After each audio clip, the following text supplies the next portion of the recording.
need to fear we won't charge you every time you download a new episode of a Slice of Gaming podcast. I'm your host, Moonlight150, and this is a Slice of Gaming podcast for September 15th, 2023. Be sure to like and subscribe on YouTube, Spotify, Apple Podcasts, Pocket Casts, Amazon Music, Google Podcasts, and Audible. And sure to follow us on Twitter at A Slice of Gaming.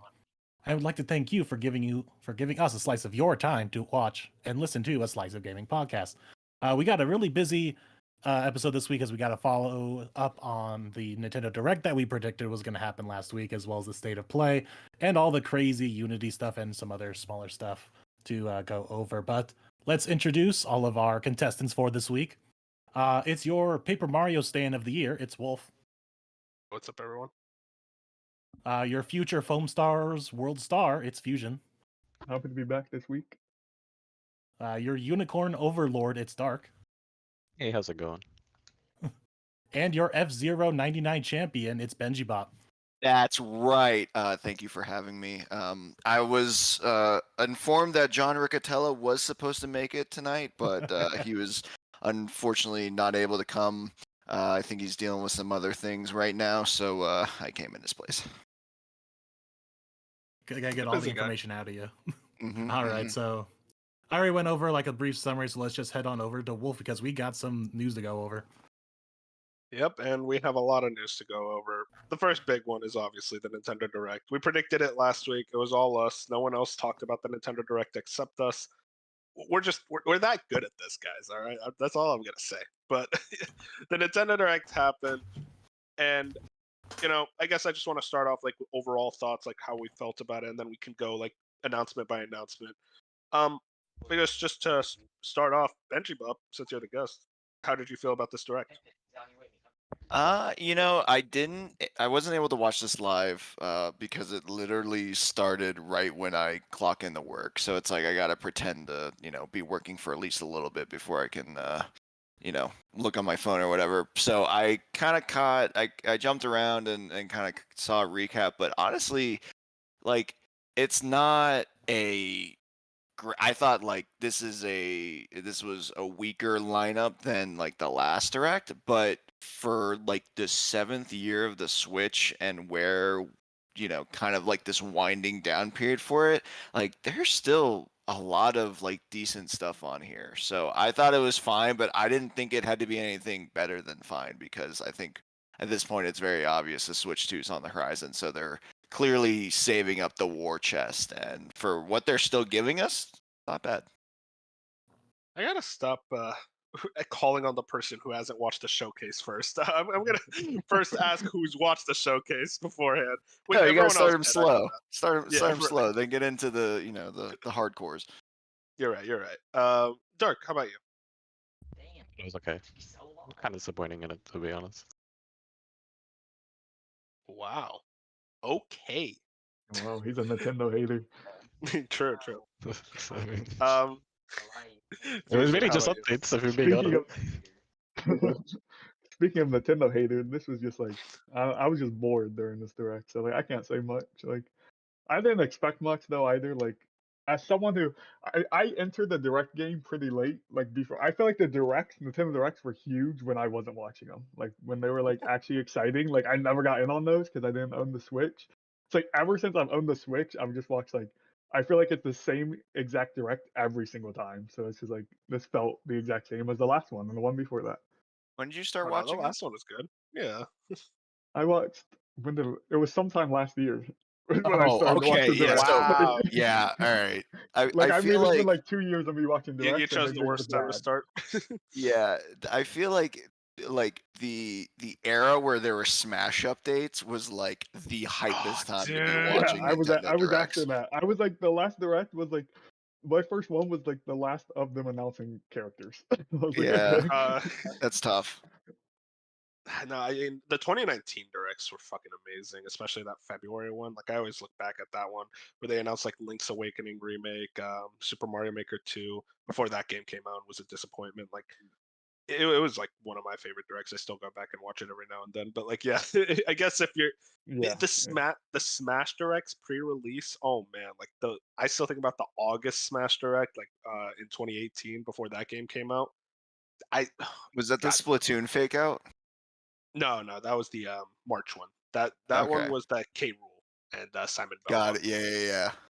I always that thought they one were was like the E3s of Showcase. Every time I heard them on the Nintendo Direct, I'm like, dude, these somehow are always like No, amazing. they're like sometimes. I guess the best way to view it is they're like 2017 Sony E3, if you know that E3. Okay. Yeah. And at worst, it's like 2018 Sony E3, which was also Like, which wasn't awful. Like I don't like think the worst directs are like terrible in my opinion. I actually think since I've been watching, I've seen more Square Enix in these directs than That's Nintendo crazy. games. That's Like I'm actually genuinely crazy. serious. Like, Yeah, I think Square Enix loves directs. They just love to dump their whatever farming simulator they're working on. like I've Yeah, I seen guess so many Square Enix games over the last year. Yeah, no, I feel that. I guess to round it up first, Moon, what do you think of the direct? Yeah, it was fine. I mean, it's your pretty standard direct. There's usually like 1, 2, maybe 3 highlights, and then it's just a lot of filler. So it's your standard like B, maybe B plus, depending on how you feel about Thousand Year Door finally coming back. So Didn't ask for a score yet, Moon. I didn't. Well, okay, fine. We're getting Spoilers. mad heated. Can we cut that, editor? Can we cut that? Yeah, let's cut that. Let's cut that.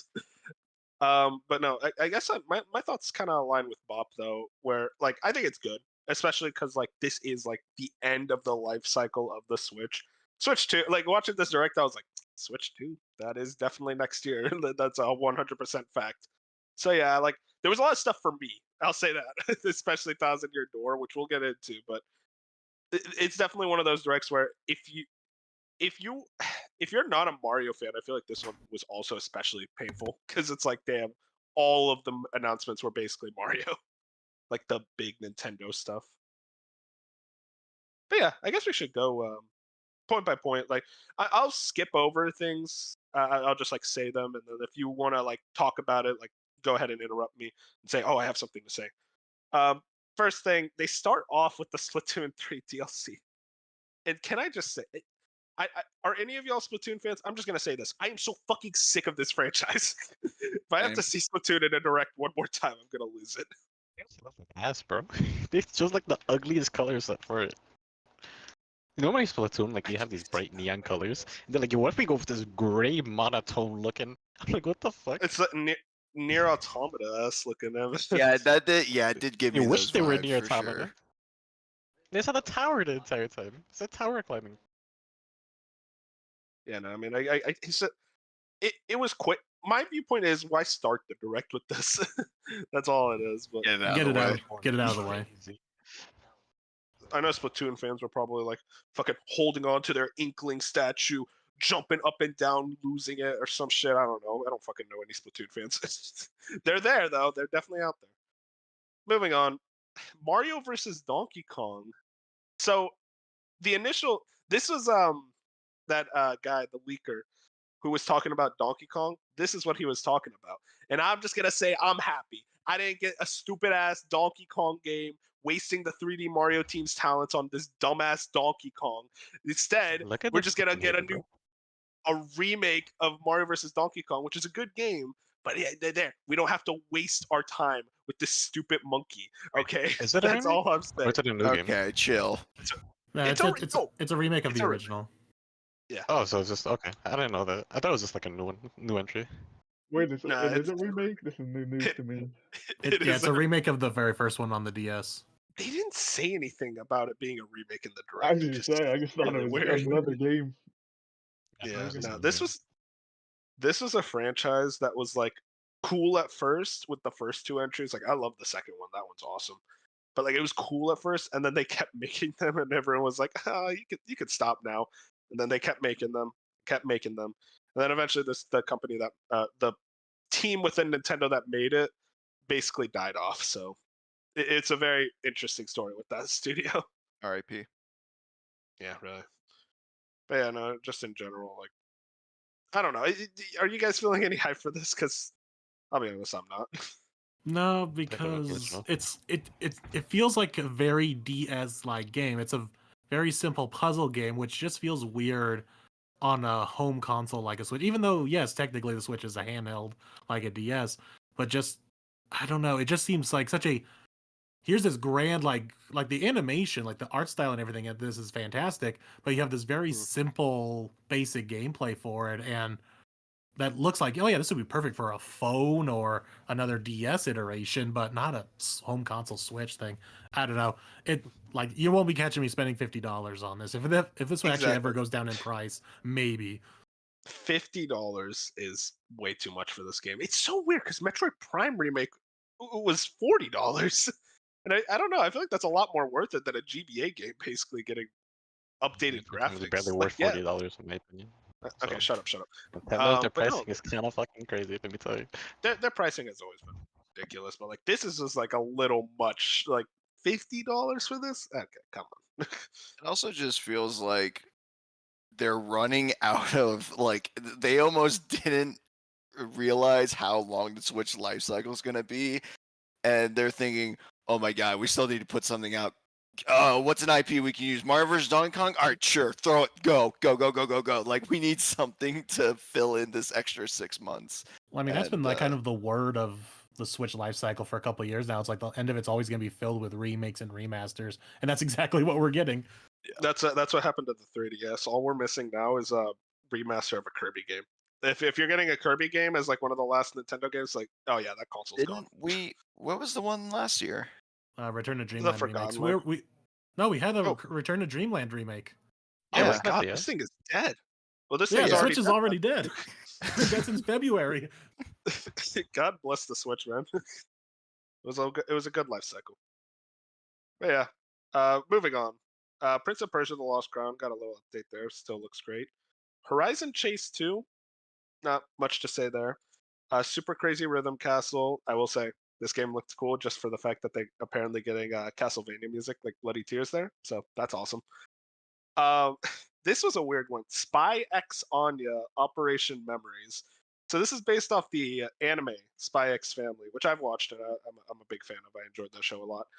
This kind of looks like I don't know what it looks like. I'll be completely honest. It looks with you like guys. every Yes. shovelware that we got like during the DS and Wii era, based on like every movie and TV show. There is a chance that this is the closest we'll ever get to a Bully 2. All I'm saying. That's all I'm saying. This could be our Bully 2. This could no, because like Spy X Family, the kid you get to go to school. Uh-huh. That's a Bully I see. 2. Okay. Yeah. We're That's back like to saying Bully together. Persona 5 takes place at a school, so that's the Yeah. closest we're gonna get to Bully 2. I think you're the one Listen, getting man, bullied in this game. No, Anya's not the one getting bullied. She has I psychic don't know. powers.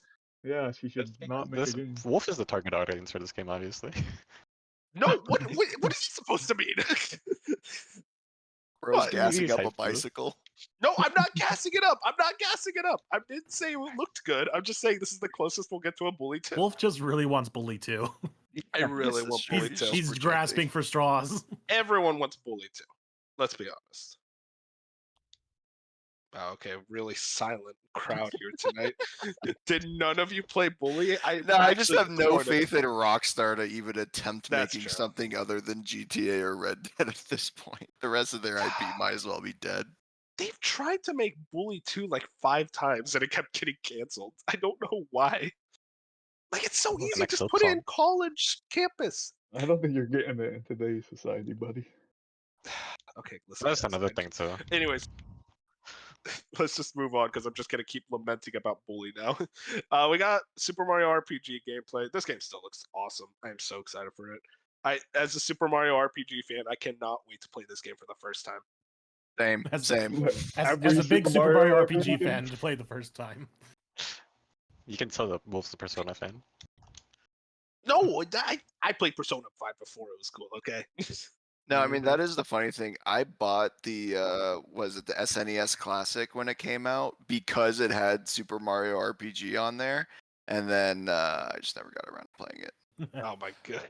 I knew that was I going to happen. forgot That's I why I had never Mario- bought it. God, the SNES Classic had a lot of crazy shit on it. Holy, like it had Yeah, like Final Fantasy 6 too. It had Earthbound too. Earthbound. I still never mind. That's a whole other conversation of itself. I do want to get to upset Earthbound one of these days. everybody.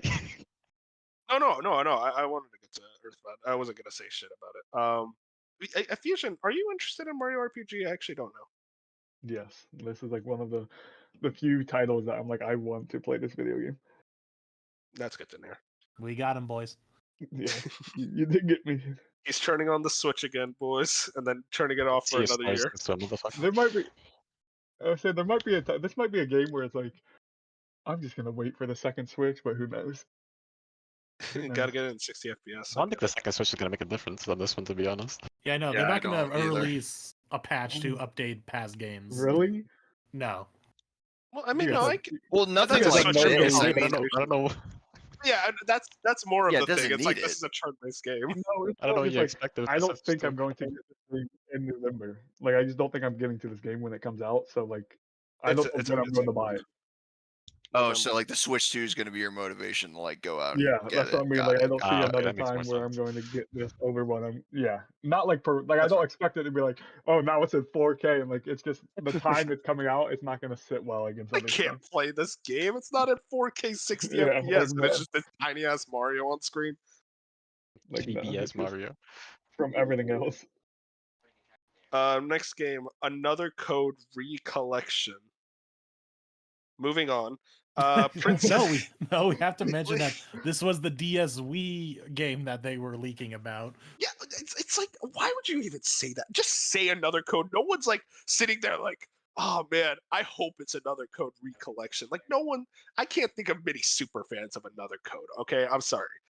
Like, I thought it was Trauma Center. That would have been hype because Trauma Center is an awesome game. But like, come on, Another Code. Like it's Trauma Center. You've never played Trauma Center? You never heard of Trauma Center? No. I've never heard of It's- either of these Me games. neither. So. Oh my god. It just feels like another Bully 2 scenario. It's like if you want to No, put it- Trauma Center and Another Code in the same room, I wouldn't know either of them, bro. If you talk about the Trauma same shit Center's like that. awesome, dude. It's like it's an Atlas game where you Oh, I see. do surgery. Oh, I see. What is that supposed to Sorry, mean? more, Bob? there's a lot more to it. than It's just being a Atlas. trauma That's center. interesting. Atlas is the best when it comes to making games that no one's heard of. All right, but they're really good games. Thanks for the vote of confidence, guys. All right, moving on. Princess Peach I was busy Showtime. looking it up. You're looking it up. Yeah.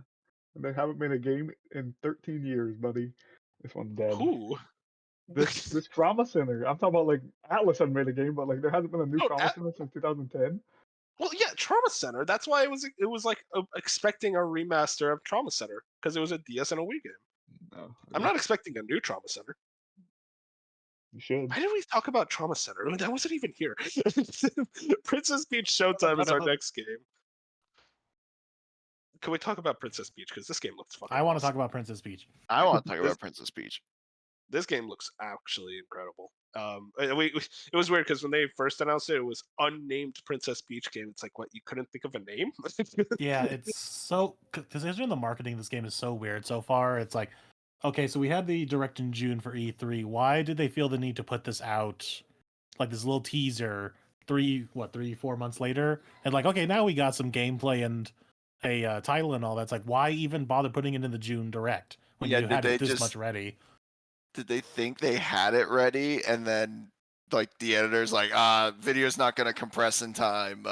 Just push it back and direct. It's like it is. Yeah, it's so weird that I thought the game was so much farther out based off what they showed in June, and then they're like, oh no, here's like a full trailer for that. It's like, oh wait, then yeah, what is going on here? I swear, it probably was just them saying, okay, it's E3. We're going to hit them with this amazing 1-2-3 punch like Super Mario RPG, Princess Peach game, Luigi's Mansion. Yeah, we're going to hit them all. And even though we see literally nothing of the Peach game and Luigi's Mansion game other than it exists. I will say though, the Peach game does look incredible. Like just from a Yeah. gameplay standpoint, it's cool seeing Peach get a game.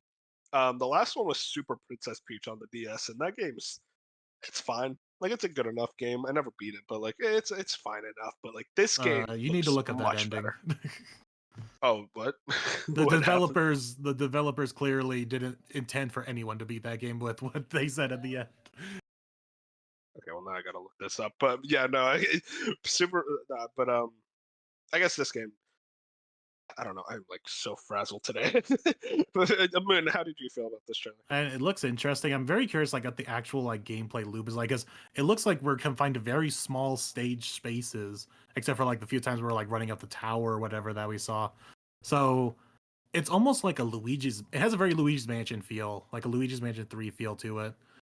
And obviously, like as you saw, I watched a breakdown video, so I got a little bit more to say that it's interesting that it's broken up into like different stages, and you're going to do different worlds.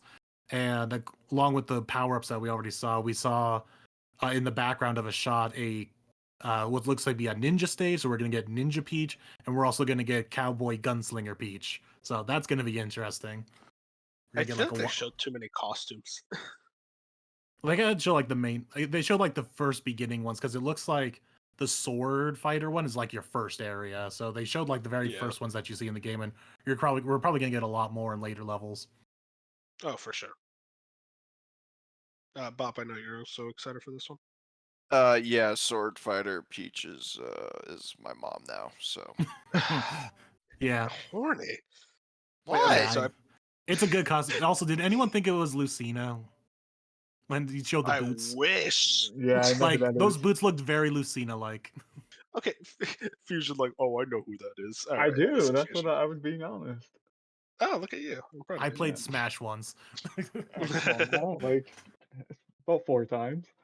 So Moon is right. The ending text to Super Princess Peach is the Vibe Scepter has strange and mysterious powers, that's for sure. Somewhere, someone might possibly be using it right now. Your mom's been laughing happily a lot. Maybe, just maybe, the Vibe Scepter is hidden away in your house somewhere. Oh my god. I remember Yeah, that. so They knew. the They game knew what they ends were with your doing. mom has a vibrator joke. Mhm. Oh my god. It's a kid's game, by the way, might I add. God, that's great. But yeah, moving on. Moving on from how- that. Yeah. We got Saga Emerald Beyond. This is a Square Enix joint. This game looked terrible. I'm just gonna say that right now. It looks like a mobile game that was basically repurposed into becoming a Switch game. I don't know much about the Saga franchise. Maybe it's a really good franchise. I don't know, but this game looked really bad. There hasn't been a Saga game in quite a while. Has there not? I don't think so. It's like whenever I hear of Saga, it's always like on the, like SNES or something like that. Whenever I hear about those games, I'd have to look it up. I never paid much attention to it, but I don't think any of us are Saga super fans. they're clearly taking inspiration from Octopath here with their design of here's all these interconnected stories of all these random characters. Are they? Oh, with that part. Okay, I was like, I thought you meant graphically at first. I'm like, are you sure? Because like, I don't know if we were looking at the same trailer. No, I'm talking about like the way they're writing their story. Like you get to pick between all these characters, do their story, and then they all intertwine later on. Moving on, we got the Tomb Raider trilogy remaster. I'm actually excited for this. I've always wanted to play the OG Tomb Raiders. I played a little bit of them. The controls are awful. I'm interested to see if they'll actually do anything for the remaster. But like, as an Uncharted fan, I got to go back and respect Tomb Raider, given its due diligence, because that's the biggest inspiration for Uncharted. So it's like I'm excited to check these out. But yeah, not really much there. Then Moon, we got a trailer for Detective Pikachu Returns. I don't know why you Any keep thoughts throwing on this that game one? at me. No. I don't know. You're the Pokemon guy. I'll play it. This I'm is Moon's actually- game. I mean, I'll probably play it, but definitely nowhere near around launch or full $60. Oh, you're buying it at $60. You got to do No, it for I'm the saving for podcast. Spider-Man. I'm playing a real game. I'm playing Spider-Man. True. You know what? I respect it. It is interesting though. This is just a Pokemon community joke, but it's just like Luxray is better in every spin-off game than he actually is in the God, main that's game. so true. So true. Such a cool Luxray. Pokemon, and it's so wasted. Which Pokemon is that? It's like this black electric lion thing, and he just got like the short end of the stick when it comes to his move pool, his stats in the regular games, but he has such a cool design that they keep using him in spin-offs for other things, and he's so much cooler and better in spin-offs. Like I don't know what he is in this new game. They didn't go over Luxray specifically, I don't think, in this trailer, but he's there and he's a cool menacing presence because he's a big lion. I think he has like the ability for like Pikachu to see through walls or something. He provides there's like a like- detective ability It's or like X-ray something. vision or something. Yeah. Yeah. So it's like Luxray's so cool, but not in the mainline game. Yeah, just don't use him in a battle. Moving on. Trombone Champ. This was pretty exciting at first because I'm like, oh, maybe there'll be Nintendo songs. Nah, they didn't show any. So I don't think that's It gonna was happen. exciting. What? Yeah, Man, I For Trombone the think first Champ. like 3 seconds that of game this is game looked kind of hilarious. funky as shit, bro. Yeah, that's the I- point. It's a I don't jokey know. game. It was Yeah, like I the mean, highlight of the summer last year on PC. Have you not played Quap? It's No. basically like Quap. It's a game that's funny to play. No, it is not basic. Well, yeah, I No, guess no, in I mean like a as like jokey a comedy. sense. Yeah, not like you play it like Quap. That's Yeah. not what I meant. But It's just- Trombone Champ makes the most sense on Switch because I actually do think using your Joy-Cons like a trombone is a really cool way to play this cool, yeah. game because it's like on PC you're using your mouse and that wouldn't like transfer over to console very well with like joysticks. I don't think that would play as much. So being able to use something like a Joy-Con, I think makes the most sense. So yeah, I it'll. I don't think it'll have much of an audience or anything, but it is a cool. Like, I'm glad they brought it to the Switch. I think that's a cool one to bring over. It is funny to I wish see there were like they Nintendo announced songs. like 4-player local play op. So just imagine you and 3 of friends all playing Trombone Yeah, Champ with your that- Joy-Cons, all sitting on the same couch. Watch like a stream or like someone playing it with like friends. It is one of the funniest games. it is very silly. It just makes you laugh. And It's just sad I'm for the sucker Switch that. version. There's not going to be all those modded in games because there's a lot of True. fun Yeah. ones on the PC version. There was One Winged Angel. It is one of the funniest videos on Oh, I planet gotta Earth. see that. I highly recommend watching it. Next, a couple of mid games: Battle Crush, War Tales. We have not much to say there. Contra Operation Beluga.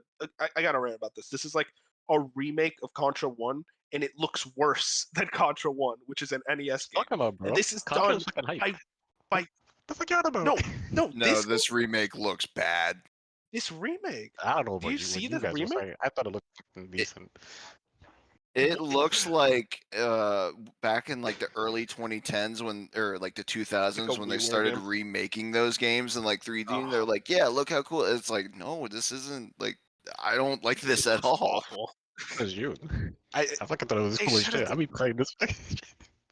man, might I have don't know bias, but, what. I'm not, I don't. That's not mine. I do have bias, but I grew up playing these games. No, that's fair. I For a think long that's the time. thing. Like I thought gameplay they wise, looked it's gonna fucking still good. be fun. Gameplay wise, it's gonna be fun, but like I don't know. The graphically, it's not doing much for me. Yeah, it just looks like an iOS game. Exactly. Well, I It's think I funny 'cause it's blinked way out during this forward. part of the Forward. direct or something. I don't remember this. It was Apparently it's coming to other. I don't remember this. I Man, think it's coming to Xbox as well because Xbox is the first thing that comes up when you search for it. I think it's coming to all platforms, isn't it? moving on. One of my highlights of the direct actually, Unicorn Overlord. First of all, horrible name. Great name. That's Great standard name. for Well, you gotta Vanillaware see to why have they named it awful like names that. for their games. Yeah, no, I better see a unicorn. That's all I'm saying. But I think the one was game spotted itself in looks China. fucking incredible. Yeah, but it was like a horse. I saw that. It was literally just a horse. Yeah, this is Atlas but yeah, no, Fire this game Emblem, bro. What looks does that not like? beautiful. Yeah, I mean, Vanillaware. I've heard great things about them as a developer. I haven't played any of their games. Our Vanillaware fan, Benj, who loves 13 Sentinels, he's not here, but he said it was peak. So just believe him there. But the game, Unicorn Overlord, definitely was one of my favorite games of this direct. I'm a sucker for a good like turn-based game, and this looks right up my alley. And graphically, it's just insane. Like I don't know how they're able to make their games look this good. I do want to say, Do we? I'm pretty Is sure. it on well, multiple not pretty sure. platforms? Yeah, it is. I'm pretty sure Xbox is gonna get this as a TGS announcement next week. Oh, we'll see. I It mean, they just would feels only like would it- if it's there's coming to Atlas. Game Pass. Like, why announce it? Sure, I can see it. They have a strong relationship with Atlas. Yeah, all the new titles that Atlas has been pumping out, Xbox has been getting on Game Pass, no less. There's no reason why this I wouldn't mean, it's come. not Square Enix. Yeah. We gotta talk about that later, but yeah. Next up, Luigi's Mansion 2 HD. Just a small trailer. I do like how they got rid of the Dark Moon subtitle because that was always weird. It looks good. It's a 3DS game. They remastered it. I don't know. Not much to say. Like, I'm a big Luigi's Mansion fan, but there's not really much to say about the trailer. Nintendo Museum. They went over this really quickly. Just a thing that they're opening in Japan, so that's cool.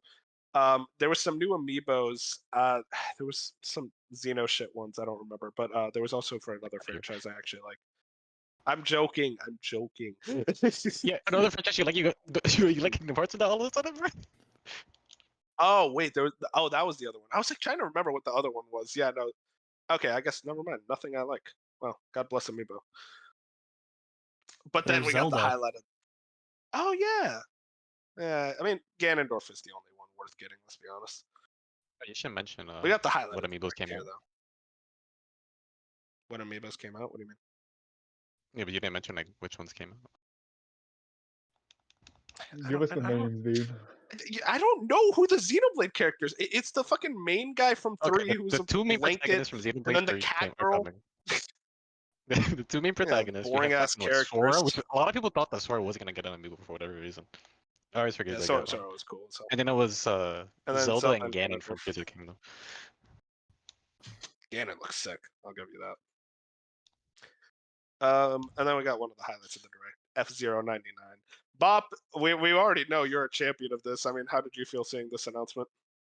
Yeah, I mean, I as a big racing fan, definitely enjoyed the F-Zero games growing up, and have desperately wanted them to come back in some way. Because as much as I like Mario Kart, F-Zero just scratches a different itch.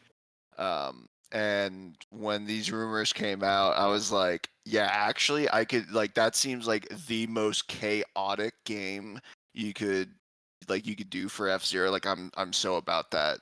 And yeah, downloaded it yesterday, and played 2 or 3 hours of it, and ended up with the sole purpose of winning. And then now that I've won, it's like, I don't know how much I'm gonna actually go back to this, but it is very it's like it's still the art style of the SNES game. It's still got the music, but they've just updated, obviously with 99 players. They switched up the tracks, a little bit to incorporate the 99 players to get onto the track. But I think it's very well done. I think it's better than like Mario 35 and Pac-Man 99. I think it's right below Tetris 99 as far as like these kind of battle royale games they've released. But I think it is, if you like racing games, it is so chaotic and so fun, and it's very easy to get in and out of game. It only takes like a couple minutes, so highly recommend. I feel like this game is testing the waters. Because I remember, I think it was I don't know if it was this year or late last year, but there was like that meeting that Nintendo had where they had like shareholders say like what they wanted, and there was that one guy who said, "What about F-Zero?" I feel like this is them testing the waters to see if there is an audience for like a newer F-Zero. I thought you said this was dead in the waters. I was like, it just came out. I think this is them testing the waters to see like maybe they want to do like a them testing the waters.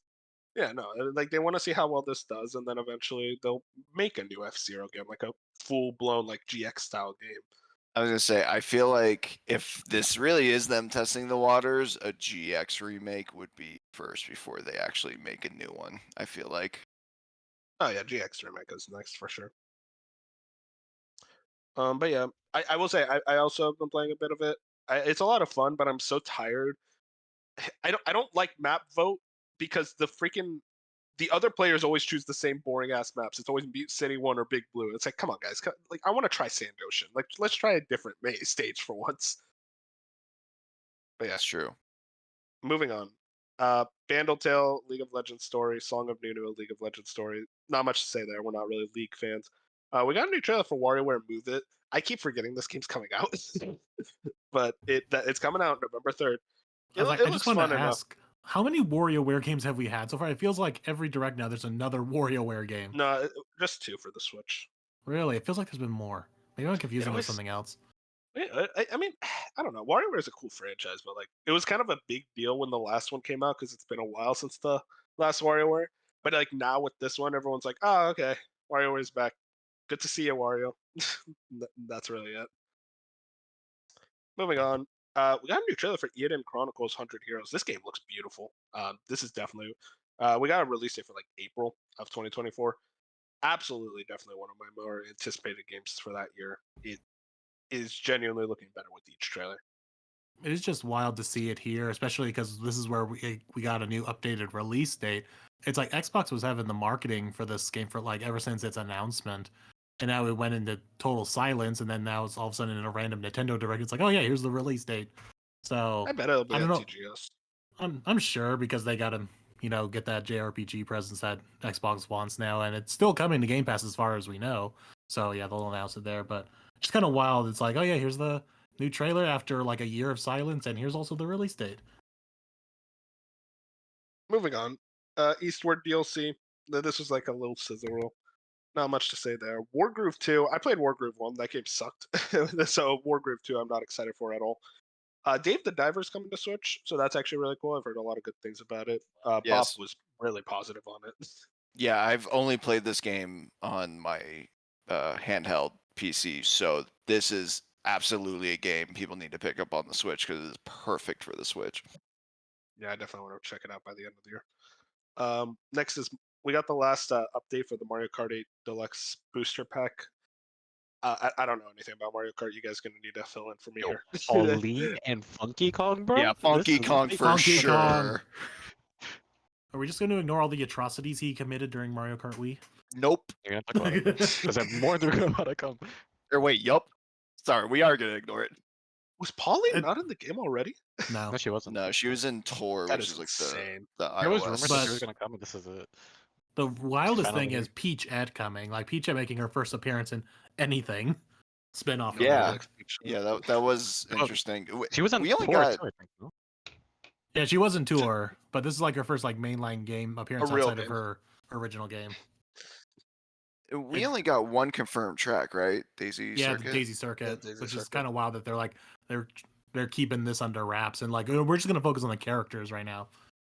They've done that for like the last few, where it's like, yeah, we'll just show you. Like we're announcing that it's coming. Here is one track.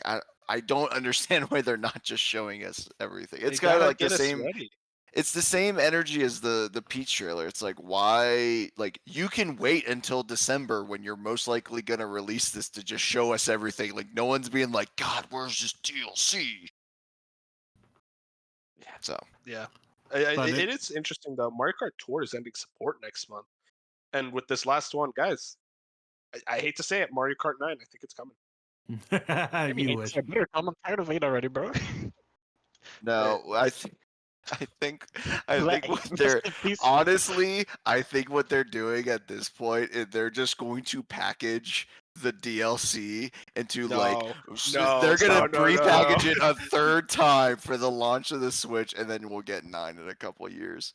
I just want to point out, next year is the 10th year anniversary of Mario Kart 8. It's gonna join the Grand Theft Auto 5 and Skyrim club of not having a new Let this entry in game 10 rust. years.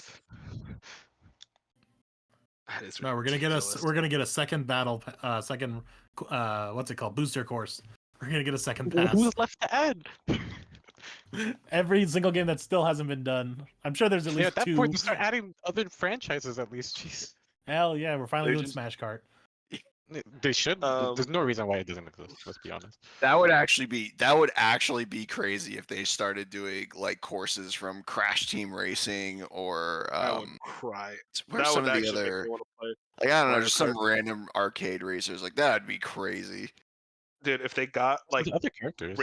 if they got courses from a good racing game like Crash Team Racing Okay. instead of shitty ass Mario Okay. Kart, like hell yeah, I'm in. Moving on. Moving on.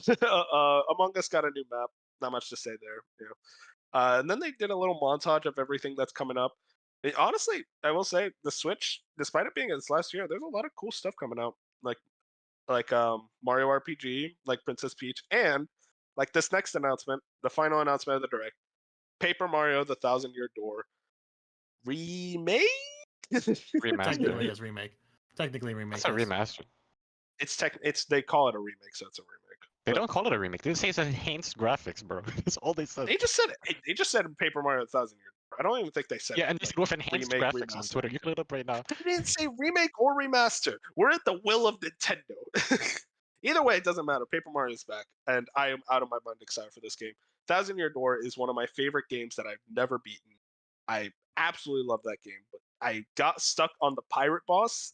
I couldn't beat him, and when I went back to try to grind, the game wouldn't let me go back, and I was really upset. So I just dropped the game and never went back to it.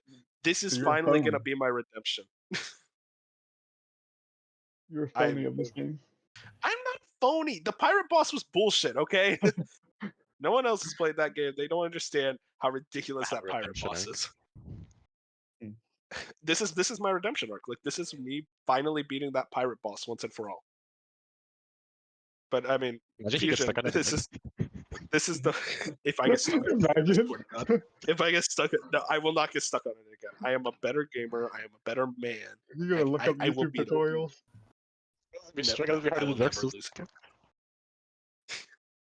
It is harder than Dark. Turn-based RPGs are harder than Souls-like for me, man. I suck at those games. They're kind of telling the truth. Yeah, they expect you to like think ahead, and it's like no. Yeah, I'm just like, it's not that hard to think.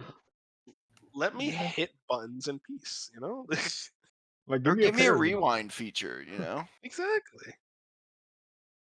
But yeah, no, I mean, this game looks awesome. I don't think any of you played Paper Mario 1000 Year Door. Nope. I'm the only one who's actually played it. I've played Super Paper Mario, so but not 1000 Year Door. Super Paper Mario's good. But yeah, 1000 Year Door is easily the best one in that franchise. I mean, are you guys excited to check it out? Oh yeah. Yeah, I'm definitely gonna pick it up. Okay, good. Can I talk about my conspiracy now? Real quick, yeah. I just want to point out, 1000 Year Door better sell more than Origami King. That's all I want. Sell better than that. I am sorry. The new Paper Marios fucking suck. They are so dog shit. Why did they go away from the RPG formula? It never makes sense. Super Paper Mario was good. That one was good. But then after that, Sticker Star onwards, they was just trash. And I'm just like, for the love of God, go back to RPG mechanics, the things that actually made the games Paper Mario. Yeah, that's it. That's the games the Wolf didn't beat. No, listen, okay? I would have beaten it, but you have not fought the pirate boss. You can't judge me. Well, now we all have a chance to. If you beat him first try, I'm actually gonna cry. I probably will, bro. Yeah, I know you will. I know all of you are gonna fucking beat him first try. All you do is Moon, just do your conspiracy theory. I don't want to cry anymore. It's less a conspiracy, but I don't know what to name it. But it's just more solidifying the thought that we had, I think, last week, where the Switch 2 is definitely some like autumn release, or maybe like late summer, early autumn. Because why announce this game literally? And when your last direct was, you announced the Super Mario RPG remake. You could have easily rode that goodwill of making the Super Mario RPG all the way up to the release of the game, and maybe to even the next direct in like February. Why announce this game now? So 1000 Year Door is probably coming out. They said summer, right? It was like a summer release. No, That's just 2024. 2024. So it's most likely a summer release, because I think they're at least dating their spring stuff for the most part, but they aren't dating anything beyond that. So it's most likely a middle of summer, early summer release. So they're getting these games out before then, because the Switch 2 is going to be a late summer, early autumn release. So they're getting as we've been saying, the end of the life cycle, it's a bunch of remakes and ports and all that other stuff.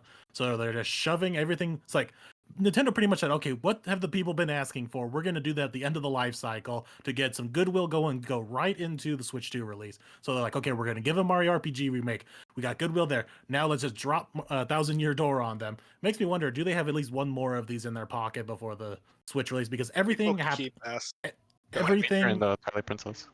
Everything. Yeah, everything happens in groups of 3 in entertainment. So the fact we got 2 very big games that people have been wanting remakes and remasters and ports for makes me think there's at least one more, and they're just shitting them all out right before Switch 2 launches. But we already had 3. Metroid Prime. That's true. That's true. I guess in a way. Even though it's it sucks, possible. but you know. What the fuck is wrong with you as a human being? That is such a shit take. Nobody Okay. likes Yeah. it. No, it's not, bro. I don't like So- the fucking game. I gave it a. No, I shut- beat it. You can't tell me No, shit. no, no. You don't know shit about video games then. Oh You don't know my shit God. about video games. You play turn-based RPGs Get all the day. fuck Oh, outta wait, here, I bro. actually have to move. I have to move and shoot at the same time? This is impossible. Man, What the please, fuck are you please. on, No, bro? no. You see these fucking Dude videos, has bro. never played a good video game in his life. Continue. I think Persona. I 5 think that's fucked just up, bro. about it. It's just more solid. The pattern that they're doing with their marketing. Granted, the back-to-back announcements of these two highly wanted remakes just doesn't make any sense. But beyond that, everything just is lining up to be like, okay, yeah, we're gonna get all this stuff out that people want that are easier. I won't say they're like these are cheap remakes or anything like that, but they're easier than brand new entries. And we're gonna get them all on the Switch at the last second, and just go into the Switch 2 with everyone being, really positive for Nintendo. It was like, yeah, they finally gave us RPG. They finally gave us Thousand Year Door. I'm gonna go buy a Switch 2. They just want that good faith to go. And I can see their marketing tactic at Nintendo. I see you. Oh, they see you all right. I I do mean, think at this point though, like if they are not like it seems like they're not doing Wind Waker Twilight Princess for the Switch, so I like doubt is it. There's that just no a way it Switch doesn't 2 come. launch title? It'd be so funny if they It don't doesn't do exist. I'm just gonna say it doesn't exist. Oh, I I Okay. don't know why So people, that why could- people that want to might go be. back to this so badly. Like, they're good. Like, I like Twilight Princess a lot, but come on, guys. There's no reason why they shouldn't be there, to be honest. No, you're right, but it's It's not just like funny, Xenoblade X, where Nintendo refuses to acknowledge that fucking game's existence. God bless them for that. Moving on. That's everything Nintendo. I guess just last thing, final ratings. I'd probably give this like a 6.5. Go ahead. Like a 6. Or you give it like a C. Yeah, I like said number score. Dark. Like You I said, never I'd probably listen to give it a C. You never listen to me. It's actually unreal. I hate this. Moon, how about you? Yeah, give it like a B minus. Oh my god, I hate you guys so much. Fusion is the only one who gets me.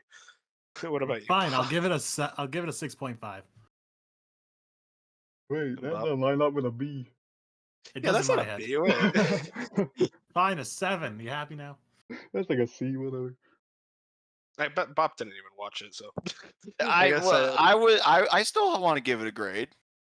And You you don't can give need it a to. grade. okay, Okay. go I think ahead. those.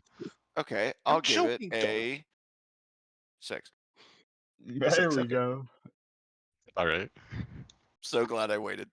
Infighting has already begun here, by the way. I just want to point that out. Like, we may be new, but like, we're already wanting to kill each other. You're for the content, okay.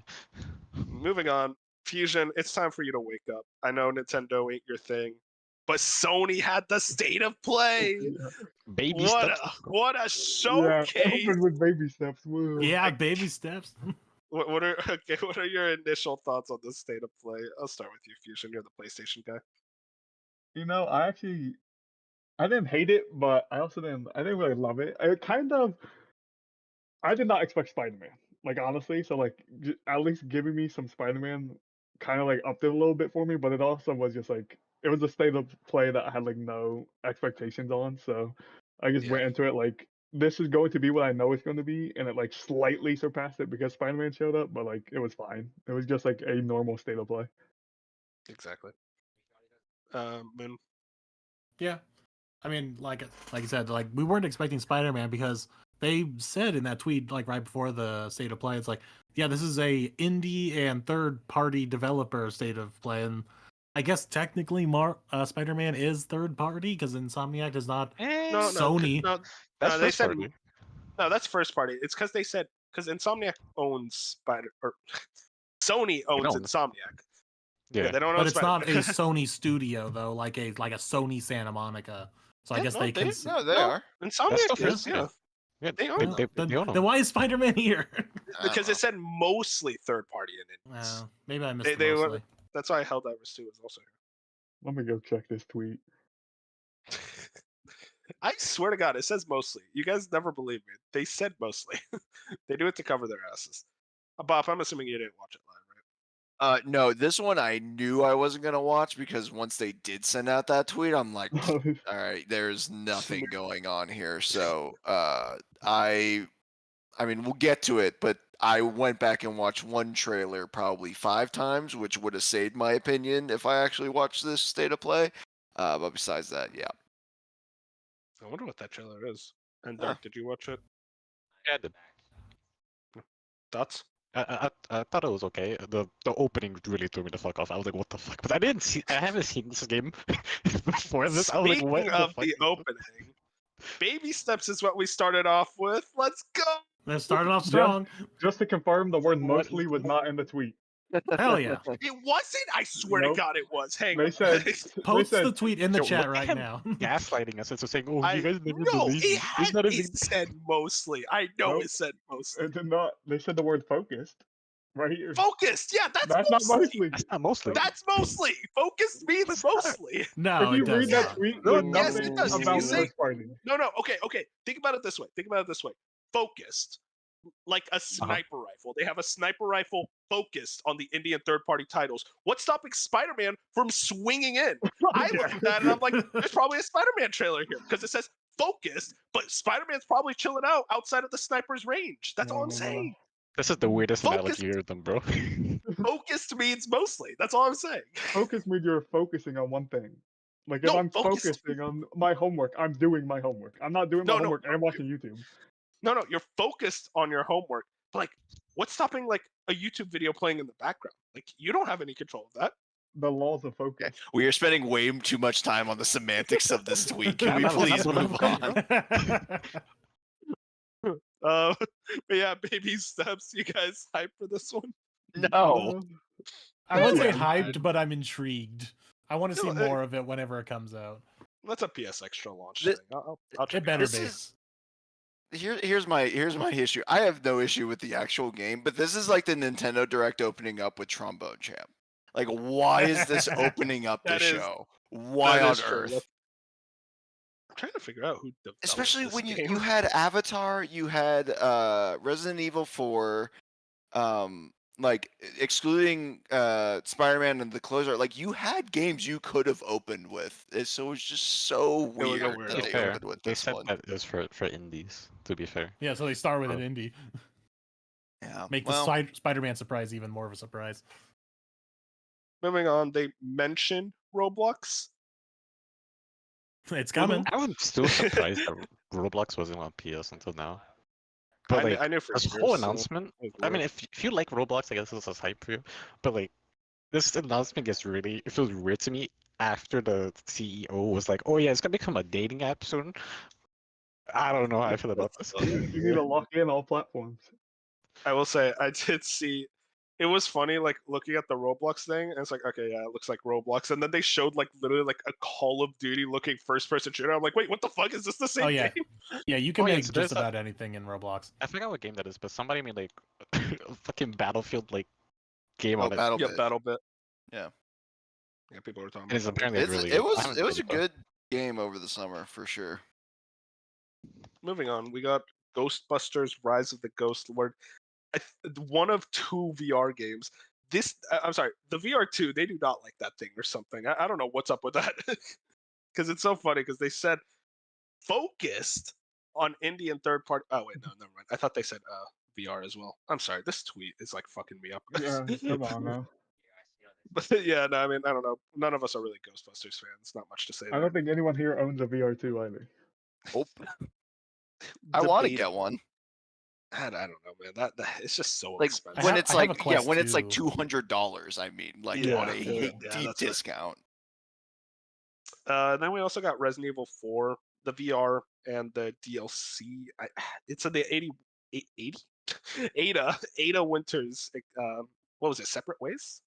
Yeah, separate ways. Yes. I have things to say about this. Oh yeah. I don't like that they're charging for this.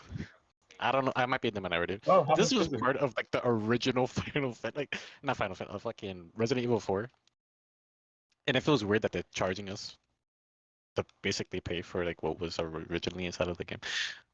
Granted, if they added a lot and it's like not half an hour, but I think the original was like half an hour to 45 minutes. Then yeah, I guess. I bet it's gonna it's be 10 longer bucks than by the that. way. That's how much it's charging for. Okay. Yeah. It's crazy that it's like next week. That was what I was surprised about. When they're just like, yeah, it's coming next week. That's Lies of P territory, man. They got to be careful. True. Moving on, we got Avatar: Frontiers of Pandora. Just a quick trailer. Not much to say there. I don't know. You guys feeling anything or no? It just continues to look good in my opinion. Then Ghost Runner 2 demo today, which is pretty cool. I still need to go back and actually check out the first Ghost Runner because that game always looked up my alley. Then we got like a weird Ubisoft style presentation for Helldivers 2. Man, I'll be honest. I was excited for this game at first, and then I saw. Okay, is this just me? I'm kind of tired of fighting bugs. Is that just me? I don't think I've ever fought a bug in a video game. No, because Me like either. I feel like there's so many games where it's like you and a group of friends fight, and it's always bugs. It's always Are like you just playing insects. Grounded a lot, I was or gonna say, No, what games no, you Have like, you playing? played a lot is of that- Earth Defense Force? I swear, I feel like there's a lot of games where you just fight like giant bugs and monsters like I that. feel And I'm like like, this is one of the most unique parts about it is you do fight like these giant bugs. I don't know. I don't want to fight bugs. I want to fight like humans and shit, or like dragons. I don't know why I do. people love doing this with like when they show gameplay, they have like the comm chat, and it's like the most No, yeah. unorganic. I love it. It's so content funny. I've ever seen. I It is always so think of funny. Anthem when this happens, where it's like, God, that when they showed that off during the E3 presentation, I'm like, oh, this looks so like funny. ass. They're like, Amber needs to do that raid or something. I'm like, bro, what? On your Reloading. right. Oh no, you shot me. Ha ha ha. Like, God, shut up. How Whoa, much did you legendary. left, bro? I'm waiting for someone to actually be ballsy enough to actually do like a more realistic, where we're just like, fuck Oh, you, get over dude. here. No.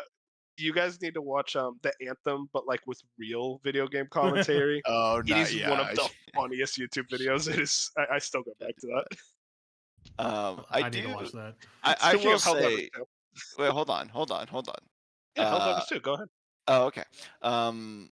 I do think I've never played like the first Helldivers, and I don't really know much about it. I do think it's interesting that it seems like there were some like cooperative elements at some points where like you need a second person to fire off like the rocket launcher or something and like reload it or whatever. So the gameplay looks interesting enough. It's just something I'm still not going to touch.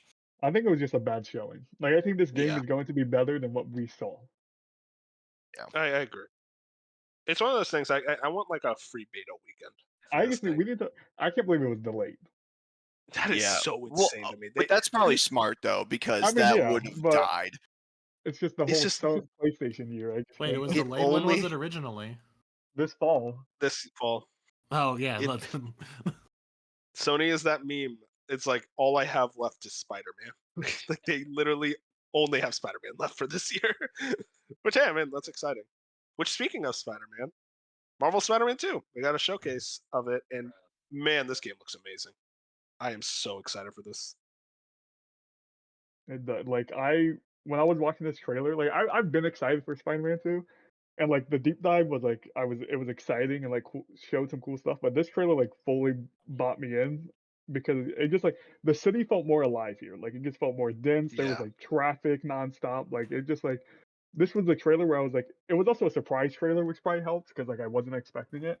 But like I was like, wow, this video game is like going to be really good, and I feel like it's somehow flying under the radar still, even though it's a Spider-Man game. I feel like people are just like, another Spider-Man game coming. But I feel like Insomniac is going to be like, this is our game where we're going to actually get 9s and 10s.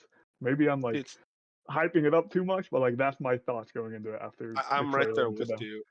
I'm right there with you. And seeing them like really showcase the SSD was like the part that was like actually really impressive to me because I feel like so many like PS5 games they haven't really felt next gen. Like when they showed fast travel, that felt next gen, where it literally showed Miles coming in from the outside of the screen into it, and you immediately had gameplay control again, and like switching between Miles and Peter. It's like those little things are just they're Yeah, gonna that add to the was- experience. Yeah, that was I- really I good can't- in Ratchet and Clank when they showed that Yeah. off. No, I mean Insomniac. It's They're very just so clear. good. Insomniac are the carries of the PS5. Yeah, they're just so good at what they like. The way they, whatever their tech department is, like the way they just do their tech and like make their video games run is insane. I highly recommend watching like there were some like documentaries of like programmers back not programmers but like people who worked on like the Ratchet and Clank games. They like played through the games and you learn about how intense like Insomniac's technical team is. Like just from a programming standpoint, they have some of the best programmers in the industry. It is even back to Disruptor. I forget the name of the person. He's worked at Insomniac ever since its inception, but he effectively like broke the PS1, made the PS1, made the PS2, like destroyed them and utilized them to the highest capacity they could. Like Insomniac, they are known for their technical know-how, and it clearly shows with this game as well. But yeah, we also got there was a big preview event for Spider-Man 2 as well. And there's a lot of details. Shinobi over on Twitter had this. 2 modes, visual and performance, both with ray tracing. And I think, if I remember, the 60 FPS mode will have ray tracing. Yes, Which there's is actually so 3 exciting. modes. There's Oh, three, 3 modes. there's a 30 with ray tracing, a 40 with ray tracing, and a 60 with ray tracing, which just goes back to like Insomniac's one of the only people in the console space that just delivers on this type of stuff. Where Exactly. It they is give you so insane. many choices, and they let you play the game you want to play, like how you want to play it. Imagine 100%. that's ray traced shadows, right? It's I not actual just ray they ray tracing. tracing. I think they said they did on Twitter. The dev said full ray tracing, so take that as Damn, well. that's impressive. Yeah. Because So, like ray tracing shadows, I think is like usually what a lot of the console releases will say they have, because they haven't been able to fully implement ray tracing into at least the console specifically. But yeah, if they're able to get like some legitimate like ray trace lighting and some of the other features in there, that's very impressive. I do want to say, and I'm I'm not sure gonna how many people go caught ahead. onto it. This is like a little nitpick for me because I'm weird when it comes to designs and shit. Toby's symbiote suit is in the game, which means that there's gonna be other variations of the black suit, which is awesome because I do not like this new fucking symbiote suit that they made whatsoever. That's fine. so I don't think it's like terrible. they got a suit for you, huh? The fucking Toby symbiote suit? That's fuck, who doesn't like The that Toby shit? symbiote suit is fire. They have 65 suits, which is insane. Yeah, I mean, I'll just stop me if you want to like talk about a specific bullet point, but much more destructible interactivity with the environment, over 65 spider suits to choose from, comics, films, and original designs. Some quests will be story specific to either Peter or Miles. Map nearly double in size compared to first game with Queens plus Brooklyn, which is so awesome. I'm so excited to explore Queens as Spider-Man. Points of interest represented by more immersive visual cues in the I cannot read. More immersive visual cues out in the open world that grab your attention. Peter's mechanized spider arms are available by default now, story reasons. Web grabber ability fires webs in all directions and grabs and anything else to pull them in for a powerful AoE attack. Symbiote's L3 plus R3 symbiote surge is a savage grab and slam special attack. Peter's symbiote black suit is hypersensitive to sound felt through the DualSense. Again, just like those cool little things. Like you don't need to add that detail, but they add it because And they're obsessed with the I love details. the DualSense like Yeah, in Ratchet and Clank. Like it's so good in that game. So just little details like that. And then this is the most hype thing. On top of dodging, parrying attacks is now an option with L1. yes. I am so excited for that. I love parries. I will say, in general, it's kind of hard to get a perfect parry in a game like really down. I trust Insomniac to be able to make the parry work.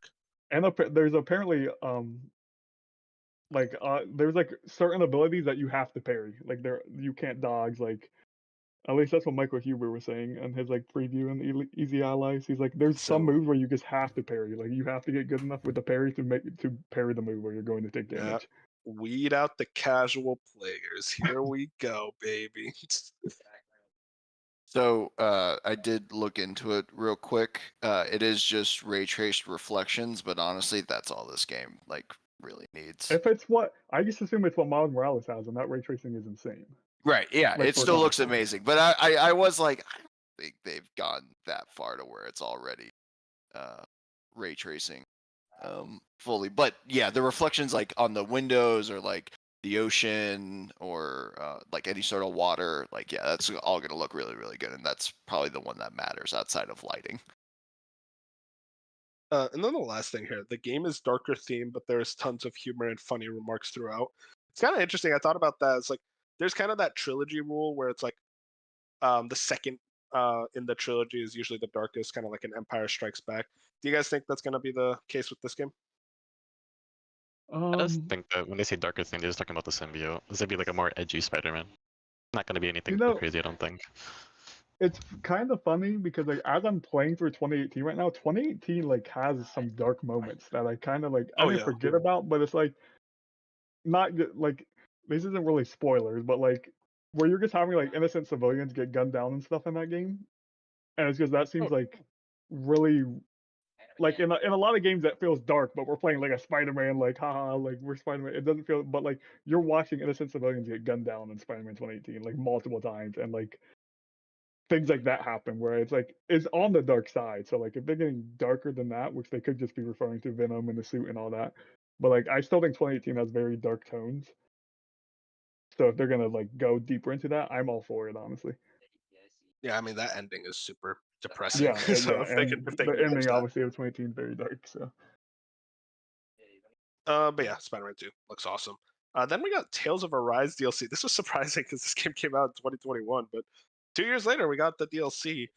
Dark Moon. You guys actually beat this game, so need you guys So to say something. I think it was early. It was either earlier this year or late last year. We got like a trademark popped up. We knew that something Tales of Arise was coming, and we figured it was just gonna be like either a sequel or like a book or something, or like something that teased the next game. I wasn't expecting an expansion, but it does look incredible. I think they said it's around 20 or so hours, and it takes place post game, so you have to beat. You don't have to beat the game. They let you play it. Like you can buy Tales of Arise and then jump straight into the expansion if you want to do that for whatever reason. But yeah, it looks really cool. I think this is setting people up the inevitable announcement of the next Tales game to kind of get people back into the mindset of like, hey, this is what a Tales game is like about. Kind of makes me think that they're gonna hopefully keep the like Arise system and like graphics and everything. But yeah, I'd assume so, because Tales of Res, for the most part, I think was received rather well from both new fans and older fans. So it makes sense to keep this style. But yeah, it's been so long since the last game. I actually, I saw the DLC announced at State of Play, went home from work and realized, oh yeah, I don't have my copy anymore. I didn't expect DLC, so I got rid of my copy. wow, I still have my copy and I never even beat the game. That's crazy. a price point hasn't mean- been given, but I guess it's like $20, 20, 30. Honestly, Yeah, being but any I more don't than know that. if. Well, I was about to say maybe they'll Don't do like sell a a lot. complete edition, like a new like complete edition of the game with all the costumes that they sold and the DLC story. But then I realized that's gonna be like $60. I don't want to spend $60 on a game where I'm only gonna play the DLC. Maybe I'll just buy a used copy from GameStop for like $10. I will say they spoiled the fact that Alphen, that was his name, right? Alphen. Yeah. What a dumb name. It's such a dumb name. But why did his helmet go off? I didn't know that. Okay, so Why'd they spoil that? Story. that happens Story like spoilers. at the very end of like the first third of the game. I would say I Yeah, think I got I to the didn't part think where I saw that. Yeah, it's, Wait, it's Yeah, not that, it it's not isn't that far in the where that game. happens. No I was way, I'm pretty Fusion sure I got saw further it, than bro. me. I'm like almost certain I saw that part. Wait, okay. So I think I got to when who was the night chick, the blonde one, Kasara. Oh, I forgot her name. Kasara. Yeah, Kasara. I think I got to her. I Oh, got you past that. you were Yeah, I very got past early. that. Yeah, you're. How was I There's like- early? I felt There's I like felt like I two was more playing that party game for like members. I was like playing that game for like 30. Oh wait, no. Hang on. Was Kasara the last part? Who was the last party member? It was the guy with the staff. Yeah. No, okay, I got him. So you got Maybe the full just party. forgot. So I got the full party at the very least. I got to like some ghost town, I think. I think that's what I last did. I barely remember much of the game right now. It's I been don't too remember long. a ghost town. I feel like I would have remembered that. He just made that up. Yeah, sorry. No, I didn't. What? Time for a replay. Okay, listen. That game, I felt like I was playing that game for like 60 hours. Dude, you mean to tell me I was in the first third? Oh god. Yeah, more Like or it was less. good. Don't get me wrong. I really enjoyed it. But like, man, I don't know. These ARPGs. And then there was also some like new stuff in regards to the Noisy Pixel had like some details. New character is called Nazamil, these names, who has both Renin and Dawnin blood. Story is expected to be over 20 hours. Money and skill point bonuses based on main game clear data and new costumes. Wait, so that's another thing I should bring up. So if you're like me who did like everything and you like level nearly max level and all that, and you have like all these overpowered gear and stuff, when you start the expansion, you're gonna have set gear and stats. You won't be broken out the get-go. Everybody's gonna start like the same starting place, which is really interesting because most expansions don't for something like this. And then moving on, Honkai Star Rail got a console release date, October 11th. I'm excited for it, but I might have to hold off on it because Yeah, it's gonna be a very October. back burner. Now, granted, it's before Spider-Man, so we can get like a good week with it before Spider-Man. Yeah, Spider-Man, Mario Wonder. And it's a week I was after about to say we keep saying Mirage. all this stuff about October, but they're all like the back end of October. Like, what are we gonna do for those first like 2 weeks of October? Oh, there's Think about what you're gonna be Mirage. playing in the back end Assassin's Creed. Why are you disrespecting it like that? because it sucks. Well, What? okay, hang on. No, it's gonna be $30 by like January. This one has so a I'm gonna full wait for Arabic that. dub. This Mirage has a full Arabic dub, so it's good. And then we also we got Foam Stars. And let it be Speaking known, of open betas that we were talking Early about earlier, 2024. so Well, actually, hold on a price, second. it showed no new games that are worth a price increase besides Foam Stars. This is what they want you spending money on, bro. I'll Wait, spend is it? $70 on Foam Stars. I mean, this is not It's only, because like, of live the price service. increase. What else is it It's for? not gonna. It's I a don't PS4 know. game. He It's, said, I don't know. It's because Spider-Man's dropping in this thing, bro.